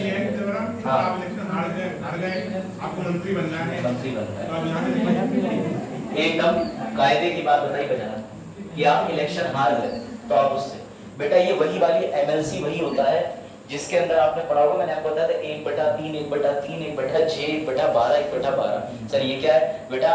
3 साल आपकी ग्रेजुएशन को हो चुके होंगे तब आप विधान परिषद में वोट दे सकते हो। यानी यूपी के अंदर विधान परिषद के जो चुनाव हैं वो सेम राज्यसभा के तर्ज पे होते हैं, 2 साल में प्रति 1/3 व्यक्ति रिटायर होते हैं। तो इसके जो जब चुनाव होते हैं तो आपके पास में एक लेटर लेके आते होंगे कुछ नेता लोग टाइप का कि आप ग्रेजुएट हो, आपका वोट बनवा देंगे, कितने साल के ग्रेजुएट हो। इसमें टीचर्स का भी वोट होता है, इसमें आपके जो एमएलए होते हैं वो वोट डालते हैं, याद रखिएगा। लोकल निकाय म्यूनिसिपैलिटी वोट डालती है, इस वोट के अंदर वही व्यवस्था होती है एमएलए। तभी तो इसमें अलग से, बहुत बढ़िया प्रश्न है, बहुत बढ़िया, तभी तो इसमें अलग से एमएलए लिखा है, वरना सिर्फ ग्रेजुएट लिखा होता, कॉमा एमएलए लिखा होता। अब आपको पता है कि भारत में व्यवस्था तो ठीक बनाई थी, लोगों ने सोचा था कि किसान या कोई भी अनपढ़ व्यक्ति चुनाव नहीं लड़ सकता, इस लिहाज से जो है उन्होंने बाध्यता नहीं रखी शिक्षा की। लेकिन अब देश का आप समझ रहे लिटरेसी रेट 70% से ऊपर है, पढ़ाई लिखाई की बहुत जरूरत है, क्योंकि अब पढ़े लिखे तक तो कुछ कर नहीं पा रहा तो कम से कम न्यूनतम आहार्यता पढ़ाई लिखाई करी तो संसद के, तो समझिएगा, ठीक है बेटा। ये जो उत्तर प्रदेश की लेजिस्लेटिव काउंसिल है, इसमें राज्यसभा की सेम सदस्यता के मानक है। चलो अब आगे आ जाते हैं, अब तुम्हारा थोड़ा एंटरटेनमेंट भी हो जाएगा, याद रखिएगा, ठीक है। चलो भाई, समिति हो गई। उस समय पे 14 राज्य कौन कौन से बने थे ये नजर डाल लो, जल्दी देखिए। 14 राज्य, और तुम्हें जान के ताज्जुब होगा, पहले हिमाचल केंद्र शासित प्रदेश था। एक बार इसको देखिए, फिर हर राज्य और राज्य की समस्याओं पे चर्चा करेंगे। बेटा मैसूर देख रहे हो, मैसूर, सर अब कहां चला गया मैसूर, ये तो तुम बताओगे। Very good. तो पहले 14 राज्य ये बनाए थे, असम बिहार, इसमें पंजाब और हरियाणा, पंजाब को काट के बना देंगे पंजाब हरियाणा, बंबई को काट के बना देंगे गुजरात महाराष्ट्र 1 मई 1960 को, ठीक है। अभी देखिएगा, राजस्थान को बना देंगे अजमेर जोड़ के। चलो फिर आगे बढ़े, अब आ जाओ फेज 1। देखिए पहला चरण शुरू हुआ 1956 में, हमारे पास अधिनियम आ गया। अधिनियम आने के बाद सरकार दौड़ा गई, पागल हो गई। सरकार ने कहा अब तो सीधी सीधी बात है, जितने भी राज्य हैं उन राज्यों का निर्माण करेंगे और बढ़िया से करेंगे, क्योंकि अब हमारे पास फजल अली की शक्ति है ना, फसल नहीं फजल, ठीक है, फसल की शक्ति नहीं है बेटा, किसान सबसे ज्यादा मजबूत है। चलो आ जाओ ध्यान से, ठीक है। पहले स्टेट में देख लीजिएगा, लिंग्विस्टिक आधार पर तो आपको पता है कि पोट्टी जी की भैया करतूत की वजह से, मतलब कार्य की वजह से, उनके योगदान की वजह से आंध्र प्रदेश बनी गया। चलो अब आ जाओ, देखो ये रहा तुम्हारा बंबई। इस बंबई को काट के समस्या ये थी, गुजराती बोलने लगे, बोले ऐसा है तुमने आइयो अप्पा कटप्पा का बना दिया, हमारा भी बनवाओ। भैया हमारा भी तो राज्य बनवाओ भाषा के आधार पे, हमारी भी तो गुजराती है ना भाइयों और बहनों, तो समझो ध्यान से। उसके बाद मराठी बोले, भाई मराठी बोले हम भी तो है, शिवसेना जिंदाबाद, तो बोले हम भी है भाई, हमारा भी बनवाओ। हमें भी बताना है कि मराठी लोग कैसे टेम्पो रोक करके, मतलब कैसे हिंसा रोकते हैं अलग नमूने, देखिए तो समझिएगा। तो बेटा फेज 2 के अंदर क्या करा सरकार ने कि बॉम्बे को काट करके 2 प्रांत बना दिए, एक बनाया गुजरात गुजराती बोलने वालों के लिए, और एक मराठी बोलने वालों के लिए क्या बना दिया, ठीक। अब आ जाए उड़ता पंजाब पे, ठीक है। उड़ता पंजाब अपना ऐसा था कि पंजाब के अंदर भी वर्ग बढ़ गया। पंजाब के अंदर बोले कि भाई असी हिंदी बोले, असी तो बोले ठीक है तुम हिंदी बोल रहे हो, तुम्हारा भी कुछ करना पड़ेगा, बोले हम पंजाबी बोल रहे हैं, तो बोले अब दिक्कत तो है। तो बेटा याद रखिएगा, पंजाब को 2 भागों में काट दिया, पंजाब का एक हिस्सा बना दिया पंजाब और एक हिस्सा हिंदी भाषी का बना दिया हरियाणा। और इन दोनों के जाट बुद्धि या सरदार बुद्धि भिड़ न जाए, इसके लिए उस समय पर हिमाचल प्रदेश को केंद्र शासित प्रदेश का दर्जा देके बना दिया कि केंद्र नजर रखेगा उस समय पे। बाद में तो चंडीगढ़ बन गया, क्योंकि हिमाचल प्रदेश को फिर राज्य का दर्जा मिल गया, याद रखिएगा। तो इस तरीके से इन्होंने पार्टीशन कर दिए थे। अब आगे आ जाओ, हिमाचल प्रदेश उस समय यूटी था, खैर ये भी छोड़ दो। अब आ जाओ हिमाचल प्रदेश पे। बेटा इनके जो नाम है सीक्वेंस में वो आगे पीछे होंगे, लेकिन टेंशन ना लेना। हिमाचल 18वां राज्य बोला जाता है। कुछ जानकारी है हिमाचल के मुद्दे क्या है, तो बेटा समझ लो, हिमाचल के अंदर 12 डिस्ट्रिक्ट है। कितने जिले हैं? 12। भूलना मत, चीजें पूछ ली जाती है। हिमाचल की प्रमुख भाषा कौन सी है? पहाड़ी। कौन सी भाषा है? पहाड़ी। अब सुनो, हिमाचल प्रदेश में 14वें सनी ने बताया, तो 14वें जो दलाई लामा जी हैं वो धर्मगुरु हैं, कहाँ के हैं? तिब्बत के। बेटा चीन तिब्बत को अपना हिस्सा ही मानता है, वो तो अरुणाचल को भी अपना हिस्सा ही मानता है जब नक्शा बनाएगा। हालांकि हमारे एस जयशंकर जी ने बोला था कि है नक्शा दिखाने तो थोड़ी ना हो जाता, लेकिन उन्हें सोचना चाहिए कि अब से हरकत नहीं कर रहा है, ये काफी समय से कर रहा है। एक दिन तो कह देगा कि 14 साल से हम इनको बहू बोलते आ रहे हैं, शादी भले ना हुई अब तो बहू ही हो गई। समझिए बात को। तो इसलिए इंडिया के लोगों को थोड़ा जागरूक होना चाहिए। मैं तो कह रहा हूँ एक कार चीन की राजधानी वगैरह उठाओ, बीजिंग उजिंग, और सीधे भारत में दिखा दो, एक लंबी सी लाइन खींचो, नक्शे दिखा दो बीजिंग हमारा है, तब उन्हें पता चलेगा। करते नहीं इंडिया वाले ऐसे। बजाज जैसे लोगों की जरूरत तो है फॉरेन मिनिस्ट्री में, चीन पे अटैक ना करें लेकिन नक्शे पे अटैक करके जारी करवा दें। तो जरूरत है हमें आपकी, समझ है? हाँ बेटा, कैपिटल ऑफ हिमाचल प्रदेश याद रखना। भले ये बातें बहुत बेसिक है लेकिन मैं बताता चलूंगा। इसकी 2 कैपिटल, पहला है शिमला। शिमला किस समय इसकी राजधानी बन के रहती है बेटा? ग्रीष्मकाल। और धर्मशाला विंटर। ये धर्मशाला को स्टार बना लेना। क्यों? क्योंकि दलाई लामा जी ने अपना जो डेरा डाल रखा है, इनको रिफ्यूजी शरण दी है हमने, डिप्लोमेटिक। तो बेटा ये धर्मशाला के अंदर ही रहते हैं। कब आए थे ये? तो बेटा ये याद रखिएगा 31 मार्च 1959 को भारत आ गए थे। भारत ने इनको शरण की घोषणा कर दी थी एक दिन पहले 30 मार्च को। ये अपने साथ कई लोगों को लेके आए। आज की डेट में ये धर्मशाला में रह रहे हैं, जो कि किस राज्य में है? हिमाचल प्रदेश राज्य में। कोई दिक्कत? बेटा ये विवाद में भी आ गए थे। इन्होंने क्या करा था, अभी कुछ दिन पहले एक स्पीच दे रहे थे, उसमें छोटे बच्चे को बुलाया और थोड़ा आपत्तिजनक मामला हो गया था। इन्होंने उस छोटे बच्चे को क्या कहते हैं, जो भी अपनी तरफ से ट्रिब्यूट रहा हो, उसको किस करा लिप्स में, उसके बाद का सक माई टंग करके। ये न्यूज़ की रीडिंग है, मैं अपनी तरफ से नहीं बता रहा हूँ, नहीं तो मुझे पीडोफिलिया की उपाधि दे दो। इनके ऊपर आरोप लगे थे। और दूसरा, इन्होंने कुछ समय पहले एक और टिप्पणी कर दी थी कि अगर 15वीं धर्मगुरु महिला आएगी तो वो मोर अट्रैक्टिव रहेगी। ये भी बात सुनने में आई थी बड़ी न्यूज में। तो बेटा ये थोड़े से विवादों में रहते हैं। असल में इन लोगों के जो धर्मगुरु होते हैं ये आमतौर पे चुने नहीं जाते हैं। ये बताते हैं कि कहीं ना कहीं ऐसे जन्मील गए कि पूरी डॉक्यूमेंट्री मैंने देखी थी तो वही बीबीसी पर, तो ये बताया था कि जैसे ये छोटे से थे जब दलाई लामा जी, तो अपने आप ये वो चीजें बताने लगे थे कि मेरा तो स्थान वहां पे है, वो मेरे साथ है। इनके कुछ कर्मचारी आते हैं जो इनके साथ उस संस्था में काम करते हैं। ये सबको बाई नेम पहचान लेते हैं। मात्र 6 साल की उम्र में किसी बच्चे को रटाया पढ़ाया भी जाए तो भी बहुत मुश्किल पड़ जाता है उसके लिए कि वो एक एक चीज सटीक बता दे, किताबों का ज्ञान भी बता दे। तो फिर ये लोग इनको ले जाते हैं, तो इनके परिवार वाले बड़ा परेशान होते हैं, रोते हैं सब, लेकिन वो सब ढोल नगाड़े बजा करके इनको ले जाते हैं। इनके यहाँ एक प्रण है आजीवन, एक तो ब्रह्मचार्य था, ऊपर से इनके बाद में जो भी अगले धर्मगुरु होंगे वो इनकी मृत्यु तक उनकी जानकारी मिल जाती है कि जैसे जन्म ले रहे हैं, क्या ले रहे हैं। तो ये अभी 14वें नंबर के, देखते हैं 15वें नंबर के कौन है। ठीक है बेटा, याद रखना हिमाचल में कौन सी भाषा बोली जाती है? पहाड़ी। कौन सी भाषा? पहाड़ी। ये लो इसके साथ देख लीजिएगा, हिमाचल के नए राज्यपाल कौन है? राज्यपाल सारे याद रखो, सारे सारे। हिमाचल के राज्यपाल शिव प्रसाद शुक्ला। ठीक है, भैया शुक्ला जी हिमाचल पे गए प्रसाद लेके, खत्म बात। उसके बाद राजधानी 2 बता दी। मुख्यमंत्री कौन है? सुखविंदर सिंह सुक्खू, याद रखिएगा। उप मुख्यमंत्री भी हैं मुकेश अग्निहोत्री। अब आ जाओ, ध्यान रखना यहाँ बेटा सीटों का आप ध्यान रखेंगे विशेष तौर पर। राज्यसभा की सीटें, संसद के अंदर 2 हाउस, उच्च वाले सदन की सीटें 3, लोकसभा की सीटें 4। ठीक है, उत्तर प्रदेश बगल में कहीं टिकोगी। हिमाचल प्रदेश विधानसभा है, हिमाचल प्रदेश की सीटें कितनी हैं? 68। अब मेरा तुमसे प्रश्न है, देखो कितने बुद्धिमान हो। अभी जो भारत में चुनाव चल रहे हैं 18वीं लोकसभा के, कितनी सीटों पे हिमाचल में चुनाव हो रहे हैं जरा बताओ? 68 पे हो रहे हैं, 3 पे हो रहे हैं, 4 पे हो रहे हैं। जरा रुक जाओ, क्यों 4 पे क्यों हो रहे हैं? क्योंकि सर ये लोकसभा चुनाव, अगर राज्यसभा हो रहे होते तो 3 पे होते, विधानसभा हो रहे होते तो 68 पे होते। तो याद रखना, कॉमन चीज है। ठीक है, एक अभिनेत्री है, वो कहां से लड़ रही है चुनाव? हिमाचल में स्थान। ठीक है, अब आ जाओ बेटा इसमें पंजाब। पंजाब का जन्म कब होता है? 1966 में। बस ये छोटी सी चीज पता करके चलिएगा। पंजाब के सीएम कौन है? भगवंत सिंह मान, कॉमेडियन है, कॉमेडियन। आजकल जो है आम आदमी पार्टी के साथ जब से वो बाहर आए तो बढ़िया करके प्रचार में 24 घंटे अपना गाड़ी की सीट पर बैठे रहते हैं। बोले भाई बोल तो यही लेंगे, मैं ही क्या बोलूं, लेकिन ठीक ठाक स्पीच दे लेते हैं। ठीक है, याद रखिएगा बेटा। पंजाब के अंदर राज्यसभा सीटें कितनी है? 7।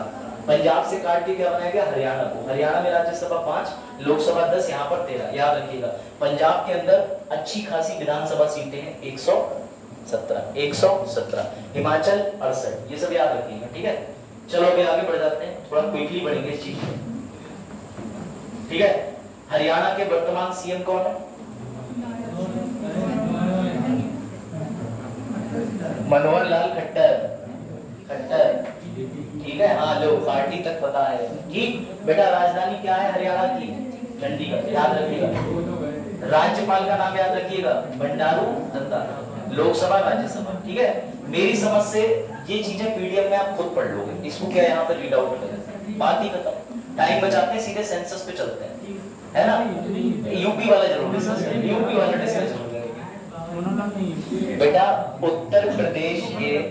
उत्तर प्रदेश के पश्चिमी पहाड़ी भाग को काट करके 9 नवंबर 2000 को उत्तराखंड बना दिया गया। इसलिए इंपॉर्टेंट है, याद रखना किसे? उत्तर प्रदेश के पश्चिमी पहाड़ी इलाकों को काट करके 13 जिलों वाला उत्तराखंड बना दिया गया। उत्तराखंड में कितने जिले हैं? 13। और सर अपने यूपी के अंदर 75।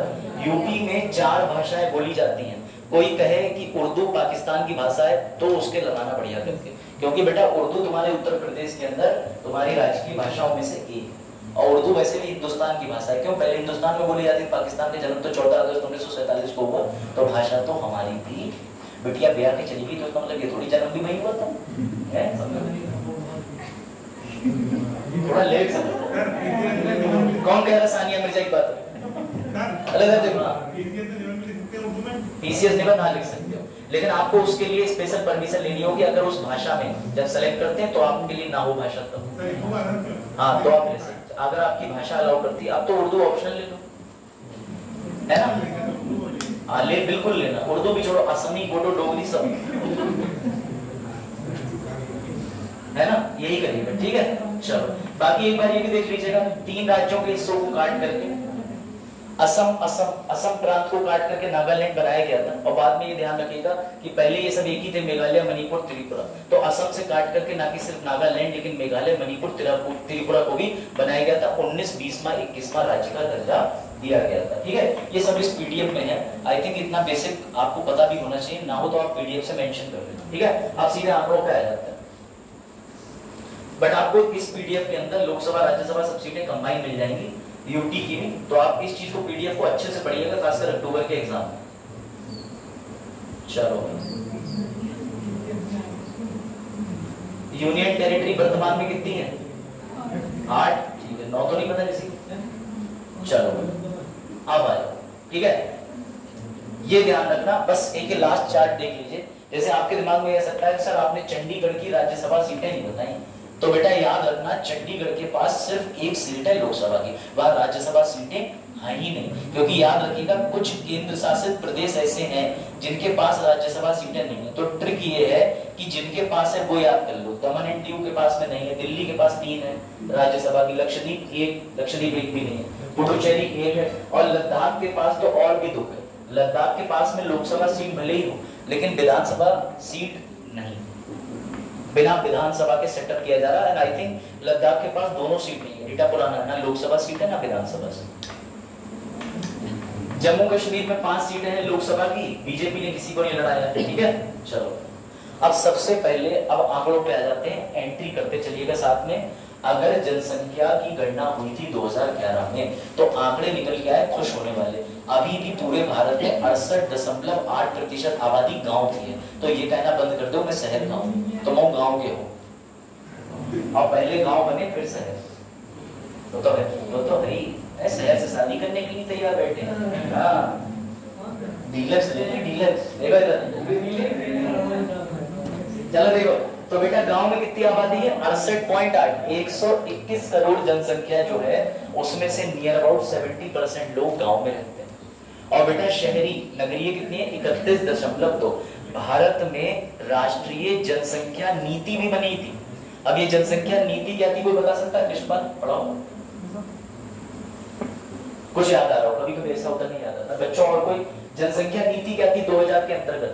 बेटा इसके अंतर्गत ये थी कि हम अपनी जनसंख्या को स्थिर रखेंगे 2045 तक। कब तक? 2045। अब सुनो मजे की बात, ये लक्ष्य 2070 तक कर दिया, क्योंकि आबादी रोके नहीं रोक रही है। सरकारी नौकरी का फॉर्म भरो तो जुडिशरी में लिखा होता है कि 2 बच्चों से ज्यादा नहीं कर सकते, इस बात का डिक्लेरेशन करो। तुम्हें पता कब चलेगा कि 2 से ज्यादा है कि नहीं है? हाँ आधार कार्ड, वाह फैमिली आईडी, ठीक है बेटा। ये कुछ सारी चीजें इनको मैं बता चुका हूँ पॉइंट वाइज। अब आगे बढ़ते हैं, ठीक है? ये ध्यान रखिएगा, आपको कुछ आंकड़े जानने उसमें से आप ये देख लीजिए, ये वाला आंकड़ा जरूरी है। 68.8 के आसपास बता दिया पॉपुलेशन, 121 करोड़ की आबादी है जो कि 17.5% बनती है 800 करोड़ की आबादी का। सर ये 800 करोड़ आबादी कहाँ है इस समय? पूरे विश्व की आबादी कितनी है? तो भैया 800 करोड़, ये याद रखना। मोस्ट पॉपुलेटेड, सबसे ज्यादा जनसंख्या वाले राज्य, अभी मैप पे करा रहा हूँ, खाली यहाँ पर लिखा हुआ है शॉर्ट में, उत्तर प्रदेश, महाराष्ट्र, बिहार। लेकिन अब ताज्जुब की बात है, महाराष्ट्र की आबादी 10 करोड़, बिहार की आबादी 13 करोड़, ये आंकड़ा बदलेगा। यूपी तो सबसे आगे नहीं, 24 करोड़ हो गया, ठीक है बेटा। उसके बाद में महाराष्ट्र किसी जमाने में था 10 करोड़ पे, बिहार थोड़ा कम था, बिहार 13 करोड़ का आंकड़ा निकल के आया जातीय जनगणना के बाद। उसके बाद आ जाओ लीस्ट पॉपुलस स्टेट। बेटा सबसे कम में सिक्किम, 17 लोग 1 स्क्वायर किलोमीटर पे रहते हैं, 6 लाख की आबादी है मात्र सिक्किम की। तो अगर तुम्हें छुट्टियां बिताने जाना है तो निकल जाओ सिक्किम। मोस्ट पॉपुलस दिल्ली, 11,000 कुछ लोग 1 स्क्वायर किलोमीटर में रहते हैं, सबसे ज्यादा केंद्र शासित प्रदेश का घनत्व है। उसके अलावा सबसे कम आबादी लक्षद्वीप, 229 लोग रहते हैं लक्षद्वीप पे। ये आंकड़े हैं, निकल के आए। अब आप समझिए, बढ़िया नहीं? लक्षद्वीप विवाद में रहता है, चलो, क्योंकि लक्षद्वीप पे याद रखिएगा मुस्लिम माइनॉरिटी में। चलो आजा, सबसे ज्यादा सर्वाधिक जिला थाने, ये भी छोड़ दीजिए। ये कुछ आंकड़े हैं जो जरूरी हैं। बेटा भारत के अंदर विकास दर कितना है? विकास, जनसंख्या के विकास की बात हो रही है, भारत के विकास की बात हो रही है। जनसंख्या का विकास दर 1.64 है, लेकिन 1.64 जो है वो कम माना जाता है, कम से कम 2 होना चाहिए। तो समझो, हाईएस्ट सबसे ज्यादा पॉपुलेशन तेजी से कहां मल्टीप्लाई हो रही है? मेघालय में। मेघा आई, वर्षा हुई, जनसंख्या बढ़ी, समझो ऐसे होता है। तो ये देखो, उसके बाद सबसे कम जनसंख्या कहां है? नागालैंड में। यहाँ नाम दस लेते समझेंगे। डिकेडल ग्रोथ रेट समझिएगा, डिकेडल दशकीय। बेटा हमारे यहाँ भारत के अंदर 10 साल का जो डिकेडल ग्रोथ रेट है वो 17.7 है। हाईएस्ट कितना था? 1961 से 71 में, और लोएस्ट कब था? 11 से 21 में। इसको 11 से 21 के वर्ष को सबसे ज्यादा अधिकतम गिरावट, सबसे कम वृद्धि वाला वर्ष भी रूप में देखा जाता है। 1921 को कहते हैं महाविभाजक वर्ष। क्यों? क्योंकि जनसंख्या बहुत बड़े स्तर पर गिर गई थी, फेमाइन आ गया था इंडिया में, और भी समस्या। ठीक है, याद रखिएगा। चलो अभी चल रहे हैं, अभी टेंशन नहीं, ठीक। ये बस इसलिए था एक आंकड़ा कि हाँ आपको जिस फॉर्म में आंकड़ा पढ़ना हो आप पढ़ें, लेकिन अगर आपको मेरे तरीके से आंकड़ा पढ़ना है तो वो अब शुरू होता है। ये आ जाओ, ठीक है। अब देखिए जरा ध्यान से, पॉपुलेशन ग्रोथ की अगर बात करें, जनसंख्या वृद्धि दर की, तो भारत में दशकीय वृद्धि दर कितना है? अभी हम लोगों ने देखा 17.7%। याद रखिएगा, सबसे ज्यादा तेजी से वृद्धि दर अगर देखने को राज्यों में मिल रहा है, तो अभी मैंने बताया पहले नंबर पे कौन सा है? मेघालय। मेघालय। यहाँ पर कहने का ये है तात्पर्य कि 10 साल के अंदर सबसे तेजी से लोग मल्टीप्लाई हो रहे हैं। भले ही यहाँ की जनसंख्या 1000 थी, आज 2000 हो गई हो, लेकिन देखा जाए तो 100%, यानी कि इनका जो ग्रोथ रेट है वो कितनी तेजी से डबल हो गई। ये ग्रोथ रेट होता है। यहाँ ये मतलब नहीं है कि 24 करोड़ आबादी तो यूपी की ग्रोथ रेट इनका कैसे ज्यादा हो गया, वो आबादी वाइज अलग है, लेकिन उसका तेजी से बढ़ने का ग्रोथ रेट मल्टीप्लाई में अलग निकालना है। तो ये बात समझिएगा। दूसरे नंबर पे कौन है बेटा? नागालैंड के बाद में अरुणाचल प्रदेश, सॉरी मेघालय के बाद, ठीक है। तो मेघालय, अरुणाचल प्रदेश। बेटा याद रखिएगा, सबसे कम कहां देखने को मिल रहा है? राज्यों में। तो राज्यों में नागालैंड, कहां? नागालैंड। अभी बता रहा हूं ये लिखना कैसे। केंद्र शासित प्रदेश में सबसे ज्यादा वृद्धि दर कहां पे है? Dadar, sorry Daman and Diu, Dadar and Nagar Haveli, अब तो एक हो चुका है। सबसे कम लक्षद्वीप पे। लो तुम्हारे लिए लिखने का तरीका ये है, लेकिन मेंस में कैसे लिखोगे? ये ऐसे बनाने, मेंस में you have to make like this. खत्म बात। आप देखिए जनसंख्या वृद्धि दर क्या लिखा है? सबसे पहले देखिए ऊपर लिखा है राज्य का, मैं आपको बता दे रहा हूं, मेरी बात समझ के चलिएगा। इसलिए मैंने आपको 3 तरीके से डेटा इसमें डाल दिया, कोई टेंशन की बात ही नहीं है, ठीक है। ये देखिएगा, ये राज्यों का है।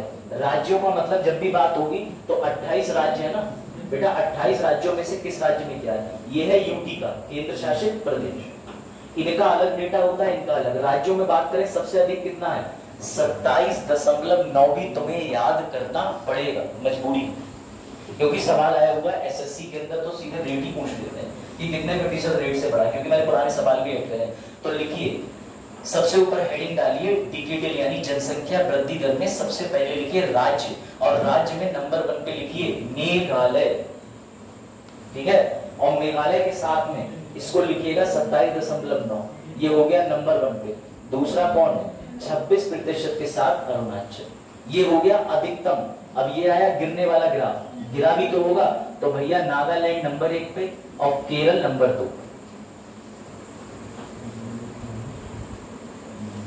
ये लिखते चलो, लिखिएगा। इसके बाद ज्यादा डेटा नहीं है, इस पूरे आधे घंटे के लेक्चर में आपको सारा डेटा समझ आ जाएगा। और मैंने इससे पहले पीडीएफ में नॉर्मल लिख दिया, जैसे ये डेटा समझ नहीं आता अभी दिखाता हूं, पहले नोट कर लीजिए। 3 तरीके का इसमें डाटा है। अगर तुम्हें एकदम हैंड रिटन चाहिए तो जस्ट इसके पीछे, अच्छे से मजबूत प्रेजेंटेशन चाहिए ये रही, मैप पे देखना है तो मैप पे भी। आई थिंक 3 तरीके से डेटा तुम्हें मिल गया, और क्या चाहिए? इसीलिए 203 पन्नों की पीडीएफ भी। हाँ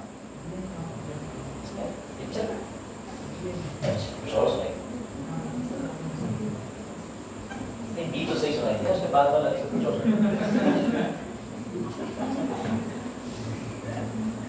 ठीक है, लिखा बेटा, लिखते लिखते इसी समय पे याद कर लो। अब तुम चाहे एड़ी चोटी का जोड़ लगा दो, मैंने 3 दिन रिसर्च कर ली, मुझे ये समझ में नहीं आ पाया अभी तक कि मेघालय में ऐसे क्या कारण है जिससे वृद्धि दर सबसे ज्यादा है। जितने आर्टिकल थे इंटरनेट पे मैंने सब सर्च मार लिए, जितने यूट्यूबर थे मैंने सब देख लिए, कोई ये कारण नहीं बता पा रहा मेघालय के अंदर ये जनसंख्या वृद्धि क्यों हो रही। क्योंकि तुम घर में थोड़ी घुसे हो किसी के, है वो है भैया, फिर छुट्टियां चल रही है, उनकी जनसंख्या वृद्धि, समझो बात को। तो बेटा इसलिए इस चक्कर में तो परम वैज्ञानिक बनने का बिल्कुल आयोजन मत करना कि तुम पीएचडी में निकल जाओ कि मेघालय में ऐसा क्या है कि मेघालय का है और केरल। अब देखो तुम केरल का तो एक अनुमान मैंने लगा दिया कि जनसंख्या वृद्धि इसलिए पढ़े लिखे लोग हैं, लेकिन पढ़े लिखे लोगों के साथ नौकरी अच्छी होती है तो फैमिली उन्हें प्लानिंग करना चाहिए। भाई सैलरी के चक्कर में लोग फैमिली प्लानिंग नहीं करते, रोजगार है, पढ़े लिखे लोग हैं, 100% लिटरेसी रेट है, आरक्षण भी 80% तक है और इंटरनेट के फोन के नाम पे फ्री है।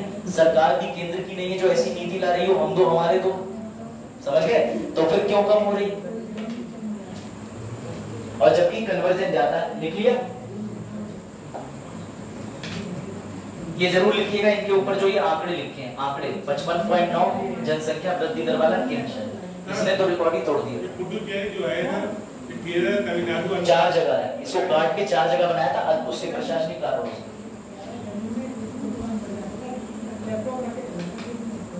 सर केरल, तमिलनाडु, आंध्र प्रदेश को दे दें चीजें? नहीं, वो क्या दे दें? केरल किसको दे दें? पुडुचेरी को, मतलब पुडुचेरी क्यों दे दें? अच्छा आप अपना लखनऊ दे दीजिए, बिहार को देखा, इसीलिए तो ये ले जरा जो है, ये लखनऊ में खड़े होके एक बार कहना कि हमारा लखनऊ बिहार को ले ले, भाई साहब पता नहीं चलेगा कब कौन सा हाथ कौन ले जा रहा है, हाथ पैर कहाँ कौन ले जा रहा है। 75 यूपी ऐसे नहीं बदनाम है, सीतापुर की चॉकलेट खिलाएंगे। चलिए बढ़े आगे, लिख लो बेटा, लिखो, ठीक है? तब तक मैं दिखा दूं बस, जिसे हैंड रिटेन, जिसे नहीं समझ आ रहा सर क्या बक रहे हैं, राज्य 2 है, केंद्र शासित प्रदेश है। भाई आंकड़े आसानी से देना ही तो मेरा काम है। इस पीडीएफ में सारे एमसीक्यू है 2023 में आए हुए पेपर के, पेड बैच वाले भी तुम्हें पीडीएफ नहीं बना के देंगे, 203 पन्नों की मेहनत लगी इसमें काफी, इसे पढ़ना एग्जाम तक। और ये एक लैंडमार्क पीडीएफ रहेगी, जितने भी एग्जाम आए जहां सेंसस आएगा इसको कवर कर लेना, क्योंकि कोई सेंसस से पहले राज्य कैसे बने ये बताता ही नहीं। जब राज्य की थोड़ी दिमाग में सेटल रहेगा तभी तो जनसंख्या का आंकड़ा पता होगा। देख लिया वृद्धि दर, क्योंकि सवाल आएगा कि किस केंद्र शासित प्रदेश में जनसंख्या वृद्धि दर सबसे कम है। अब तुम ऐसे पजल्ड हो जाओगे तो तुम्हें लिखना पड़ेगा लक्षद्वीप में। बेटा ट्रिके हैं कि लक्ष्य ही नहीं अचीव कर पा रहे हैं जनसंख्या वृद्धि का, और आओ कभी हवेली, समझ गए? तो ठीक है, मेगा और अरुणाचल ये ज्यादा अच्छा लगता है। अरे ऐसे नाम याद करने के ट्रिक्स। हाँ अभी एक जगह राज्य के पास में आलोक भी लिखा है। बहुत बढ़िया, बता दी थी मैंने। हाँ मेघ अरुण, ठीक है। हाँ अरे शेड्यूल 6 का मैंने बताया था, आसमान में 3 तारे देख के, मेघा रंबी के 3 तारे देख के, मैं बताया था। चलो भैया जाओ। अब तुम्हें अगर याद रखना है तो ये याद रखो, 2 तरीके के, या तो बिल्कुल इस राज्य में यानी जो पूर्वोत्तर भारत है उस तरफ तुमने देखा यूटी और बाकी राज्यों की गिरावट, या इधर देखी तो समझ नहीं आ रहा, इधर से मॉनसून आ रहा है उधर से जा रहा है, क्या स्थिति है डिजिटल ग्रोथ की। अब आ जाओ, ठीक है बेटा, जनसंख्या कितनी है भारत की 2011 के अनुसार? 121 करोड़। अब वापस आ जाओ, पुराने अधिकारी का नाम क्या था? चंद्रमौली, इस बार मृत्युंजय, ठीक है, ये भी चीज बता दी। अधिकतम जनसंख्या के आंकड़े तो तुम मुझे बता दोगे, सबसे ज्यादा जनसंख्या राज्यों में बताइए, सबसे ज्यादा जनसंख्या किस राज्य की? Second number, third number Bihar. बेटा कम किस में है? कम किस राज्य में? तो बेटा राज्य में आपको बतानी है न्यूनतम के अंदर सिक्किम, सिक्किम के बाद दूसरे नंबर पे म्यांमार। बेटा केंद्र शासित, अरे सॉरी मिजोरम, आप सही कह रहे हो, म्यांमार तो देसी है दूसरा भाई, बिल्कुल ठीक है। बेटा केंद्र शासित प्रदेश का नाम बताइए जहां सबसे ज्यादा आबादी है। केंद्र शासित प्रदेश दिल्ली। सबसे कम किसके अंदर है? Very good. आप जिन्हें फिर से ये आंकड़े पढ़ने में मोतियाबिंद हो रहा है, वो ये ऐसे लिख ले पहले, और ऐसे लिखने के बाद में ये आंकड़ा है, इसको लिख लीजिए। पहले राज्य का आंकड़ा लिख लीजिए। राज्य में जरा देख लीजिए। अब सुनो, यहीं पर पब्लिक सिविल सर्विसेज नहीं रुकती है। मैं तुम्हें बताना क्या चाह रहा हूं, समझिएगा। पब्लिक सिविल सर्विसेज ने एक काम और कर दिया है, तुम्हें ये संख्या याद होनी होगी, क्योंकि इसके बीच का अंतर पूछ लेता है। पीछे वृद्धि दर के अंदर परसेंटेज पूछ लेगा कि वृद्धि दर केरल राज्य में और इस राज्य में दोनों में अंतर कितना है। तो उस तरीके के 50 क्वेश्चन इसमें डाले हैं, वो 50 क्वेश्चन भी एक बार लगा लेना, तभी तुम्हें वृद्धि दर याद हो पाएगा, वरना भूल जाओगे। ये अंतर पूछ लेता है, दो राज्यों के बीच में जनसंख्या की वृद्धि दर का अंतर बताइए। अब तुम्हें पता चल गया, एक का 29 था, नीचे किसी केंद्र शासित का भैया 65 तक था। अब तुम अंतर ढूंढ रहे हो दो राज्यों का, तो तुम्हारे फिंगर टिप्स में ना ये चीजें होनी चाहिए, ठीक है। याद रखिएगा, सर्वाधिक जनसंख्या वाले राज्य अपना यूपी, दूसरे नंबर पे कौन है, महाराष्ट्र। लिख भी लो, फोटो ले रहे हैं, बाद में डीपी लगेगी, देखिए आधा डी सर का पेट। हाँ चलो, जो चीज है वो तो दिखती है, तुम्हारे भी स्टेटस दिखते हैं। चलो देखो, राजपूत स्प्लेंडर पे भी लिखा हुआ हर जगह। लो देखो तुम्हारे मित्र क्या कहते हैं।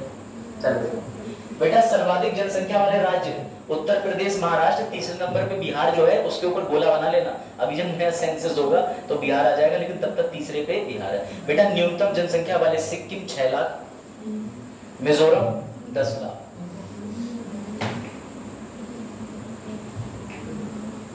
ठीक है। अब आप ये यहाँ गलती मत करना कि सर 10 लाख हुए तो ये पहले नंबर पे आएगा, नहीं। अगर किसी न्यूनतम जनसंख्या में कोई 15 लाख वाला आएगा तो वो तीसरे पे आएगा। क्यों? क्योंकि न्यूनतम सबसे कम कितनी है, 6 लाख, उसके बाद 10 लाख आ रहा है। तो कंफ्यूज मत होना, इसलिए मैंने दोनों तरीके से लिखा है, पाई चार्ट में भी, नॉर्मल मेथड से भी, कि ये पाई चार्ट समझ ना पाए कि अरे सिक्किम की कम है, उससे ज्यादा मिजोरम की, तो मिजोरम इधर क्यों नहीं आ रहा। भैया इधर नहीं आएगा, क्योंकि उससे छोटा पहले आएगा जो कि सिक्किम है। और केंद्र शासित प्रदेश के अंदर दिल्ली अभी भी कम है, 1.67 करोड़ तो छोड़ दो, मेरी समझ से कम 3.5 से 4 करोड़ लोग रह रहे हो दिल्ली, है ना। जब मैं दिल्ली गया था सबसे पहली बार, तो मुझे बस 2 ही चीजें दिखी, एक तो तुम्हें बता नहीं सकता, दूसरी आबादी। मैं नई दिल्ली रेलवे स्टेशन को उतरा, उधर से उल्टे हाथ पे एक मार्केट पड़ती है, वहां पर जो है बहुत सारे चोर भी घूमते हैं, वॉलेट चोरी हो जाते हैं, और ऐसी जगह आप शिकायत भी नहीं कर सकते। पुलिस वाले कहते हैं आई क्यों।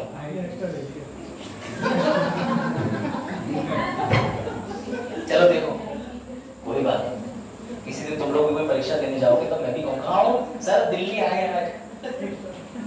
चलो देखो, तो बेटा सर्वाधिक जनसंख्या वाला केंद्र शासित प्रदेश दिल्ली, सबसे कम जनसंख्या वृद्धि दर भी कहाँ पे था, और सबसे कम कहा 64,000 लोग रह रहे लक्षद्वीप पर, मजे से। चलो भैया अब यहाँ पॉपुलेशन डेंसिटी, पहले तो ये बताओ पॉपुलेशन डेंसिटी होती क्या है, क्या होता है घनत्व। सिर्फ किलोमीटर नहीं, किलोमीटर स्क्वायर। जैसे ये कमरा जो है ये स्क्वायर है, इधर से भी 1 किलोमीटर, इधर से भी, इधर से भी, इधर से भी, तो ऐसे 1 स्क्वायर किलोमीटर में रहने वाली आबादी का घनत्व निकाला जाता है। बता सकते हो कि किस राज्य का घनत्व सबसे अधिक है? Very good. बिहार का घनत्व है कितना, 1106, 1106। डेंसिटी घनत्व कहाँ का है, बिहार का। कहाँ का है, बिहार का। Very good. बिहार के बाद उसी के पड़ोसी राज्य पश्चिम बंगाल। हाँ, सबसे कम कौन सा है, वेरी गुड। पहले बेटा ये समझ लो, डेंसिटी स्क्वायर किलोमीटर से निकाली जाती है। अब आप ये देखिएगा बिहार की कितनी है, 1106। पूरे भारत की अगर पूछी जाए तो पूरे भारत की डेंसिटी कितनी है, सिर्फ 382। कितनी है पूरे भारत की भैया जनसंख्या घनत्व मात्र 382 है, यानी 382 लोग एक एवरेज इनके अनुसार रह रहे हैं स्क्वायर किलोमीटर में। लेकिन अकेले बिहार की बात करो तो 1106 है, पश्चिम बंगाल उसके बाद सेकंड नंबर पे। Very good, very good. ये जरा लिख लीजिए इस फॉर्म में, फिर इसे नक्शे पे दिखा दें। लिखो लिखो, आंकड़े इसके बाद पाई चार्ट में पड़े हैं, पहले ये नोट कर लो। ले लिया जीपीएस पर।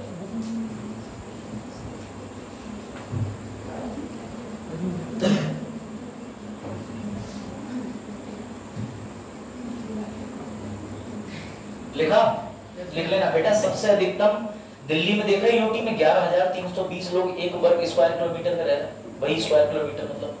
तो कहने का मतलब ये है कि आप आबादी की स्थिति लगा सकते हैं दिल्ली के अंदर, है नहीं? तब भी बजाज कह रहे हैं दिल्ली जाएंगे रोजगार की तलाश में। दिल्ली बुला रही है। दिल्ली नहीं बुला रही है, हमें पता तुम दिल्ली कहाँ जाओ, वजीराबाद नहीं तो ओखला, वही हल्के से 3 दिन में बलीमा खा के वापस दावते चल रही और कुछ थोड़ी।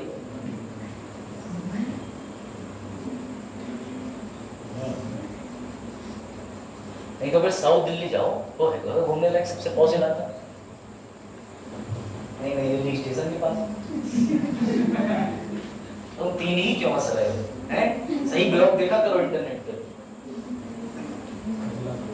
हाँ सब चलो भाई, अधिकतम मैक्सिमम दिल्ली और अंडमान निकोबार में मात्र कितना डिफरेंस ये देखिए जरा, 46 लोग लेते हैं 1 स्क्वायर किलोमीटर के पास में। अच्छा इस चीज को जरा, ये आंकड़े हैं, इसको जरा चाहे तो आप नोट कर लीजिए, ज्यादा बेहतर रहेगा। पश्चिम बंगाल 1028, बिहार मैंने बताया था 1106।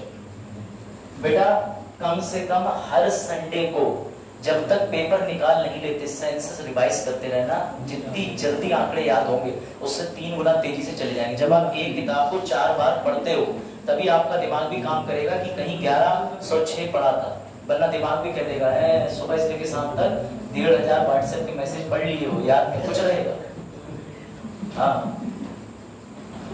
याद रखिएगा, इसीलिए कह रहा हूँ दिमाग खाली रखें, व्हाट्सएप मैसेज कम पढ़ें, ये मैसेज पे बनाए या बात करें उधर तो लिख दें पश्चिम बंगाल का गलत बताओ, फिर तुम्हारी बात देखना कितनी कम हो जाएगी। वो कहीं आए बिजी, तुम भी लिख दोगे हाँ सब समझ रहा हूँ। हाँ देखा, यही सब पूछो, डिस्कस यही सब करा करो।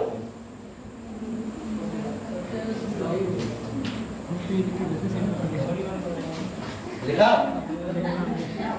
स्टेटस पे लगा देना एक का चार्ट है नहीं, फिर देखो तुम्हारे कैसे लोग व्यूज कम होते हैं उस पे।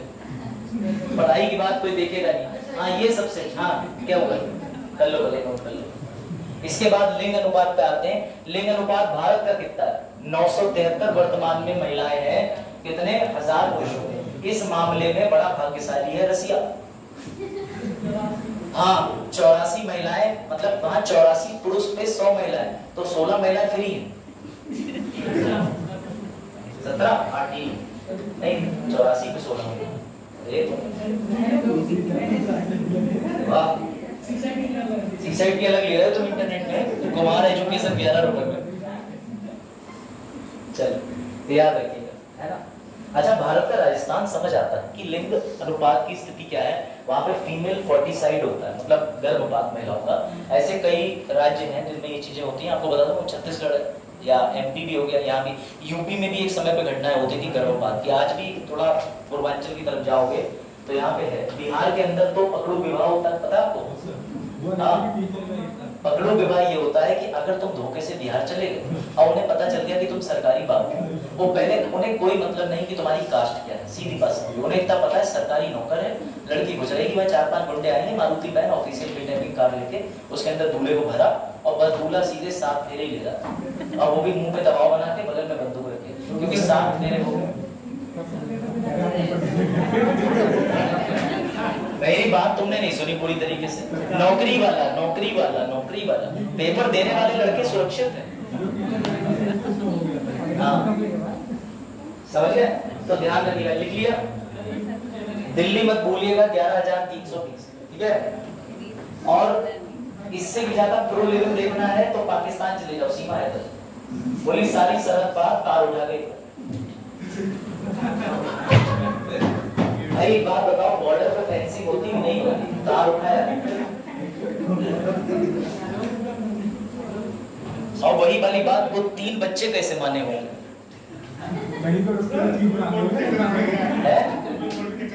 हाँ सुप्रीम कोर्ट भी चक्कर पड़ गया कि ऐसे मामलों में करे क्या। अच्छा उससे नागरिकता तो मिलने से बच्चों,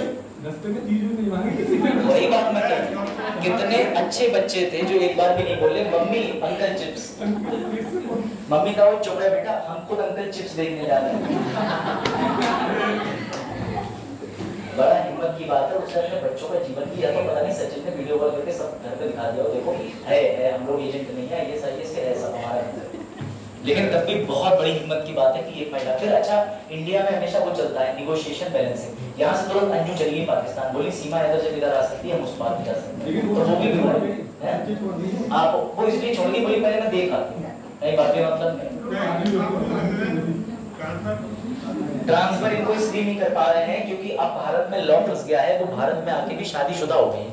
अब अगर भारत में आके भी शादीशुदा तोड़ के जाएंगी तो यहाँ का पति कहेगा मेरी वाइफ है, मुझे तो अब लड़ाई हो जाएगी। उधर मौलाना जी अलग लड़ रहे हैं, जो भी हैं वो ये कह रहे हैं कि भैया मेरी बहू वापस करो, इधर वाला भी सचिन भी कह रहा है मेरी बहू वापस करो। अब बहू जिसके साथ रहना चाहती, भारत में नियम इतना अच्छा है कि रहे, और पाकिस्तान में भी महिलाओं को लेकर के अगर लॉस पढ़ो तो शरीयत के अकॉर्डिंग भी जो है महिलाओं को डिवोर्स देने का अधिकार नहीं होता है। पहली बात तो मैं बताता हूँ, फीमेल्स को डिवोर्स देने का अधिकार नहीं होता जब तक कि वो डिवोर्स के लिए अपने पति से एडवांस में अनुमति लेके ना रखें, ठीक है। इसके लिए अलग से मुवज्जल चलता है, उस पर डीप नहीं जाएंगे। महिलाओं को मुस्लिम धर्म के अंदर डिवोर्स देने का अधिकार नहीं होता। हाँ, केस कर रखा है, ठीक है। ये 943 है, सॉरी 973 नहीं है, ठीक है, इसको करेक्ट कर लीजिएगा। पूरे इंडिया का 943 है जो आपका मेल फीमेल वाला, ठीक है। मैं 973 बता गया था, पुराना डेटा। चलो अब ये जरा नोट करिए अच्छे से। मैक्सिमम राज्य देखिए जहां सबसे ज्यादा खुशी की बात यह है लिंग अनुपात के मामले में एकमात्र केरल ही पढ़ा लिखा राज्य ऐसा मुझे लगा। यहाँ पढ़ाई लिखाई का कारण दे सकते हो कि 1084/1000। हरियाणा में न्यूनतम है, सभी को पता है, हरियाणा में 879/1000। मैक्सिमम पुडुचेरी में भी बढ़िया है 1037। दक्षिण भारत का तो ठीक ही है। दादर नागर हवेली में भी स्थिति बहुत खराब है 618 और बटे में 1000। तो बेटा इसी आंकड़े को यहाँ पे मैंने ये लिखा हुआ है, ये देख लीजिए, ठीक है। अब नोट कर लीजिए, करिए नोट करिए, इसको लिखेंगे नहीं तब तक आपको समझ नहीं आएगा।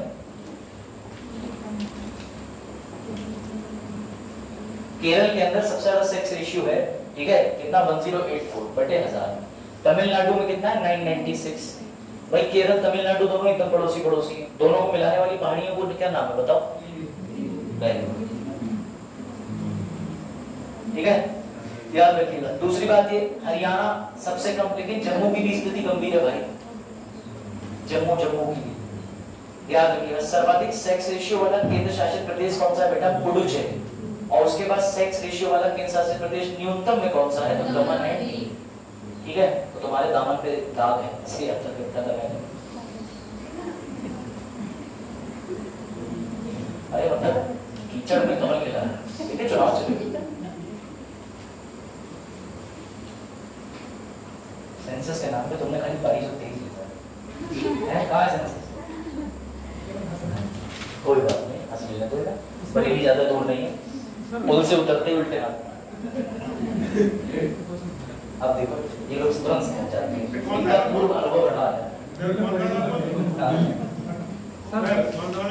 कैसी भले शाम दिन आप तो रहे, आप तो छुट्टी लेके आए ना आज, आपको तो दोपहर तक की छुट्टी मिलती है।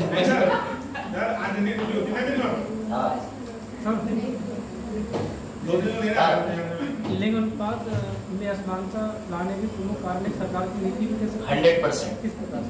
भाई सरकार की नीतियों का मतलब आप ये समझिए, हमारे पास में फीमेल्स को लेकर के सिर्फ लॉस मजबूत कर दिए हैं, लेकिन फीमेल 40साइड यानी किलिंग को रोकने के लिए भारत के अंदर जिस तरीके के अपराध है गर्भपात में वो मजबूत नहीं थे, सबके सब में जो संशोधन किए गए वो 2001 में।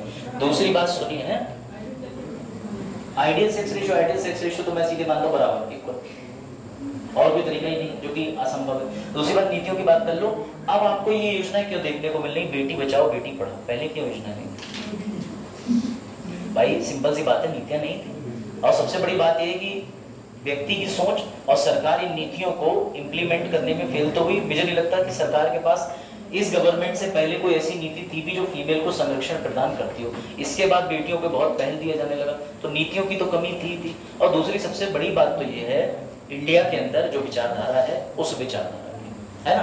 आप इसके अलावा बताइए और कोई प्रश्न पर? लिंग अनुपात बराबर करने के लिए क्या उपाय किया जाए? लिंग अनुपात बराबर करने के लिए कुछ भी नहीं, बस साक्षरता बढ़ाई जा सकती है, अवेयरनेस बढ़ाई जा सकती है। इसके अलावा कुछ भी नहीं। डॉक्टरों पे भी पहले कोई नियम नहीं था, तो PNPCPT एक्ट आया, जिसके तहत में आपने देखा होगा जो फीमेल होती है, जैसे क्या होता था पहले डॉक्टर ही बता देते थे, अब भी बता देते हैं कुछ कुछ जगह कि भाई शिशु पुरुष है या महिला है, मेल फीमेल, तो उसके बाद गर्भपात करा दिया जाता था। तो आर्थिक आधार भी, हाँ, आर्थिक आधार जो है वो बात इनकी बिल्कुल ठीक है कि एक बेटी को भारत में कर्जे की तरह ज्यादा देखा जाता है।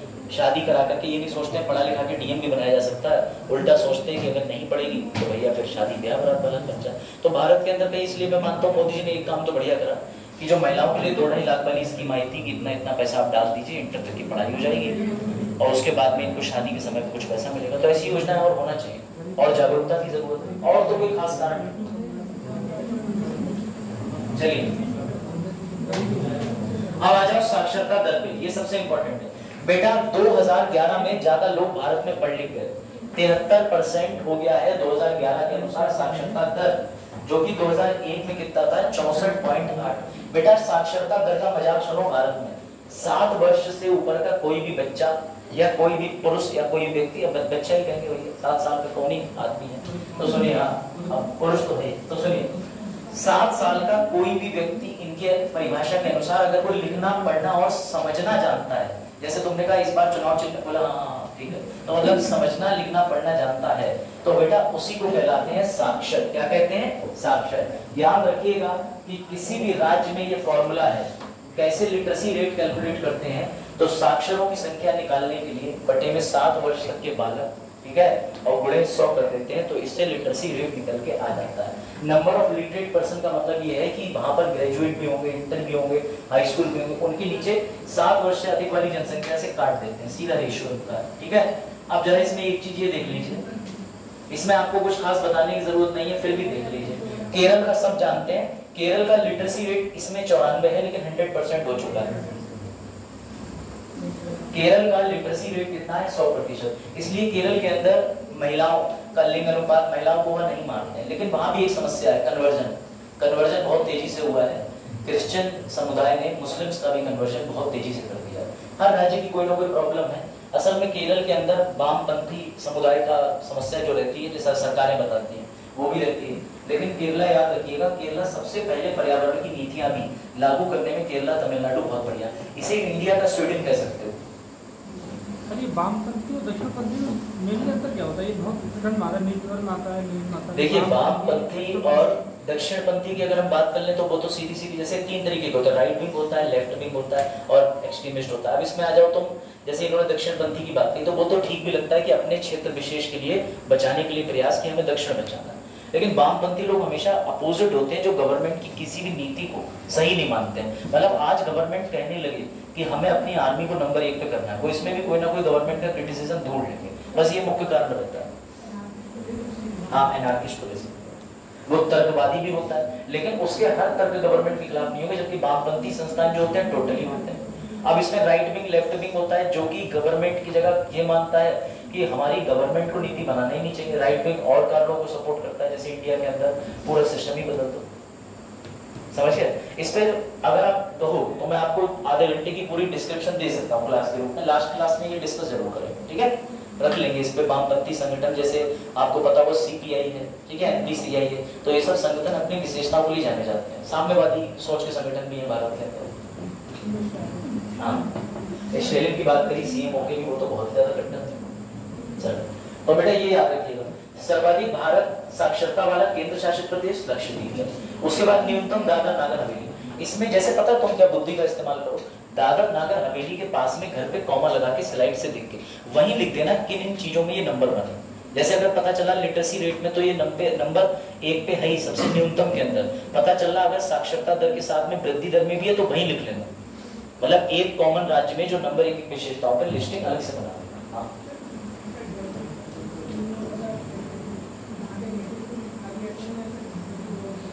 वो जॉब करने आए हैं, उनको से बाहर वालों को एडिट कर सकते हैं। चलो ठीक है, अब आ जाइए इस पे। स्त्री और पुरुष साक्षरता में सबसे अधिक अंतर वाला राज्य कौन सा? राजस्थान। राजस्थान तो छोड़ ही दीजिए, राजस्थान अभी भी अपनी मानसिकता से नहीं निकल पाया है। राजस्थान में बाल विवाह को लेकर के सुप्रीम कोर्ट को दोबारा से स्ट्रिंजेंसी बनानी पड़ी। अभी हाल ही में सुप्रीम कोर्ट ने अपने वर्डिक्ट में बोला है कि बाल विवाह को रोकने के कानूनों में और ज्यादा सख्ती लाई जाए। है ना, याद रखिएगा बेटा। पुरुष साक्षरता 79.2, सिर्फ महिलाएं राजस्थान में कितने प्रतिशत, 52.1% शिक्षित है। अंतर देख रहे हैं 27.1%, कितना बड़ा अंतर है। तो सबसे अधिक अंतर वाला राज्य कौन सा है, राजस्थान, ये ध्यान रखिए, ठीक है। चलिए थोड़ा सा आगे बढ़ते हैं। एससी जनसंख्या की अगर बात कर ले तो आप सबको पता है कि सर्वाधिक एससी जनसंख्या पाई कहां जाती है, यूपी में, लेकिन प्रतिशत में सबसे ज्यादा पंजाब में, प्रतिशत में सबसे ज्यादा पंजाब में। और बेटा ये भी याद रखिएगा, एसटी जनसंख्या की बात करें सबसे ज्यादा कहां पाई जाती है, मध्य प्रदेश, प्रतिशत में लक्षद्वीप में। तो चिंता ना करो, इसका भी तुम्हें आंकड़ा मिल जाएगा, ये लिखा हुआ है, ये नोट कर लीजिए, इतना ही है बस, इसको नोट कर लीजिए। और इसके बाद में यहाँ से क्वेश्चंस है, मैं तुम्हें क्वेश्चन दे रहा हूँ घर से करने के लिए, मैं रैंडम क्लास में पूछ लूंगा किसी से, ठीक है। इस फ्राइडे तक एक क्वेश्चन पूछूंगा, नहीं बता पाए तो भी कोई बात नहीं है, तुम्हारा रिवीजन हो जाएगा, लेकिन कम से कम घर पे क्वेश्चन लगा के आ जाना, फांसी नहीं हो जाएगी। अरे नहीं बता पाए सर, क्या सोचेंगे, सर भी नहीं बता पाते, बहुत सी बात है। तो एक इंसानी तो रॉबर्ट थोड़ी हो, भैया सर भी नहीं बता पाते ना, सब कुछ परम ज्ञानी पढ़े ही लेते, तो आज यहाँ पढ़ा रहे होते, 2 के आगे 3 0।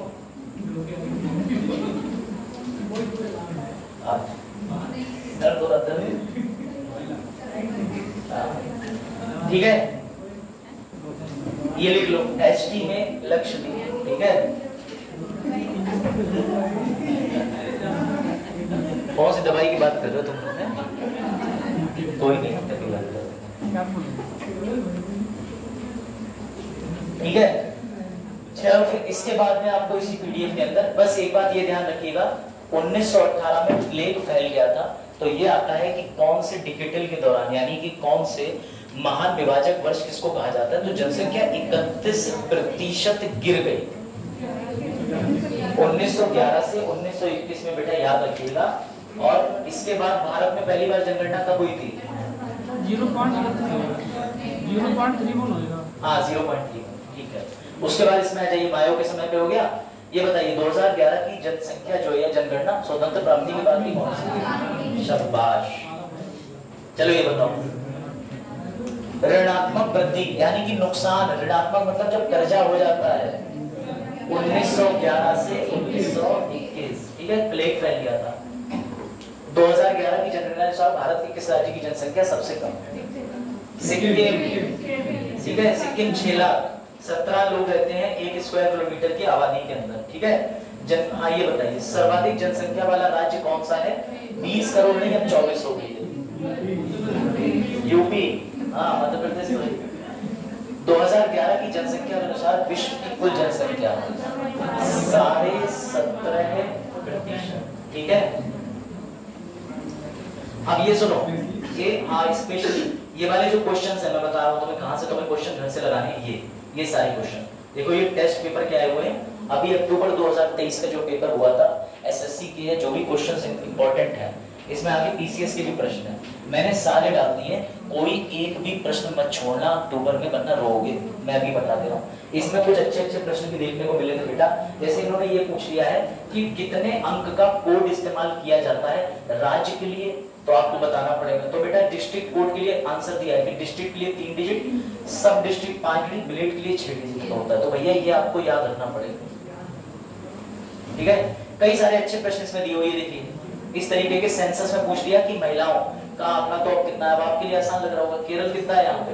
1084, पुडुचेरी 1037 और दिल्ली 868, हरियाणा 879।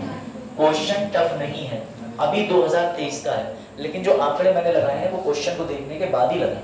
तो कृपया करके ये गलती मत कीजिएगा कि आप ये सारी चीजें मिस कर दें, ठीक है। ये जरा बताइए, population of a nation working कौन सी बताई जाती है? वर्किंग ग्रुप कौन सा होता है? 15 से 59।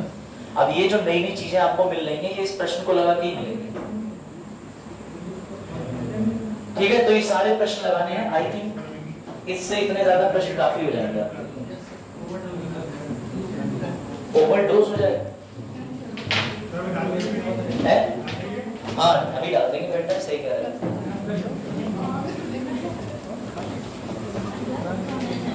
बाकी और किसी को तो इस पर पूछना नहीं है ना?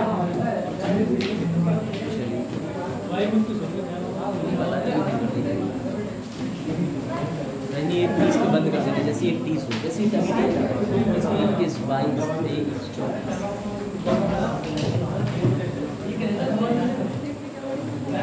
ड्यूटी लगा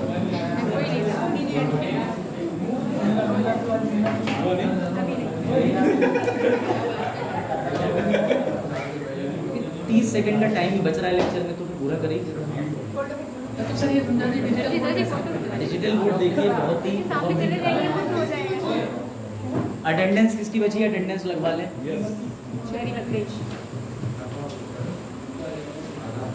लगा दो अटेंडेंस, फिर साइन कर दे रजिस्टर में। ठीक है बेटा।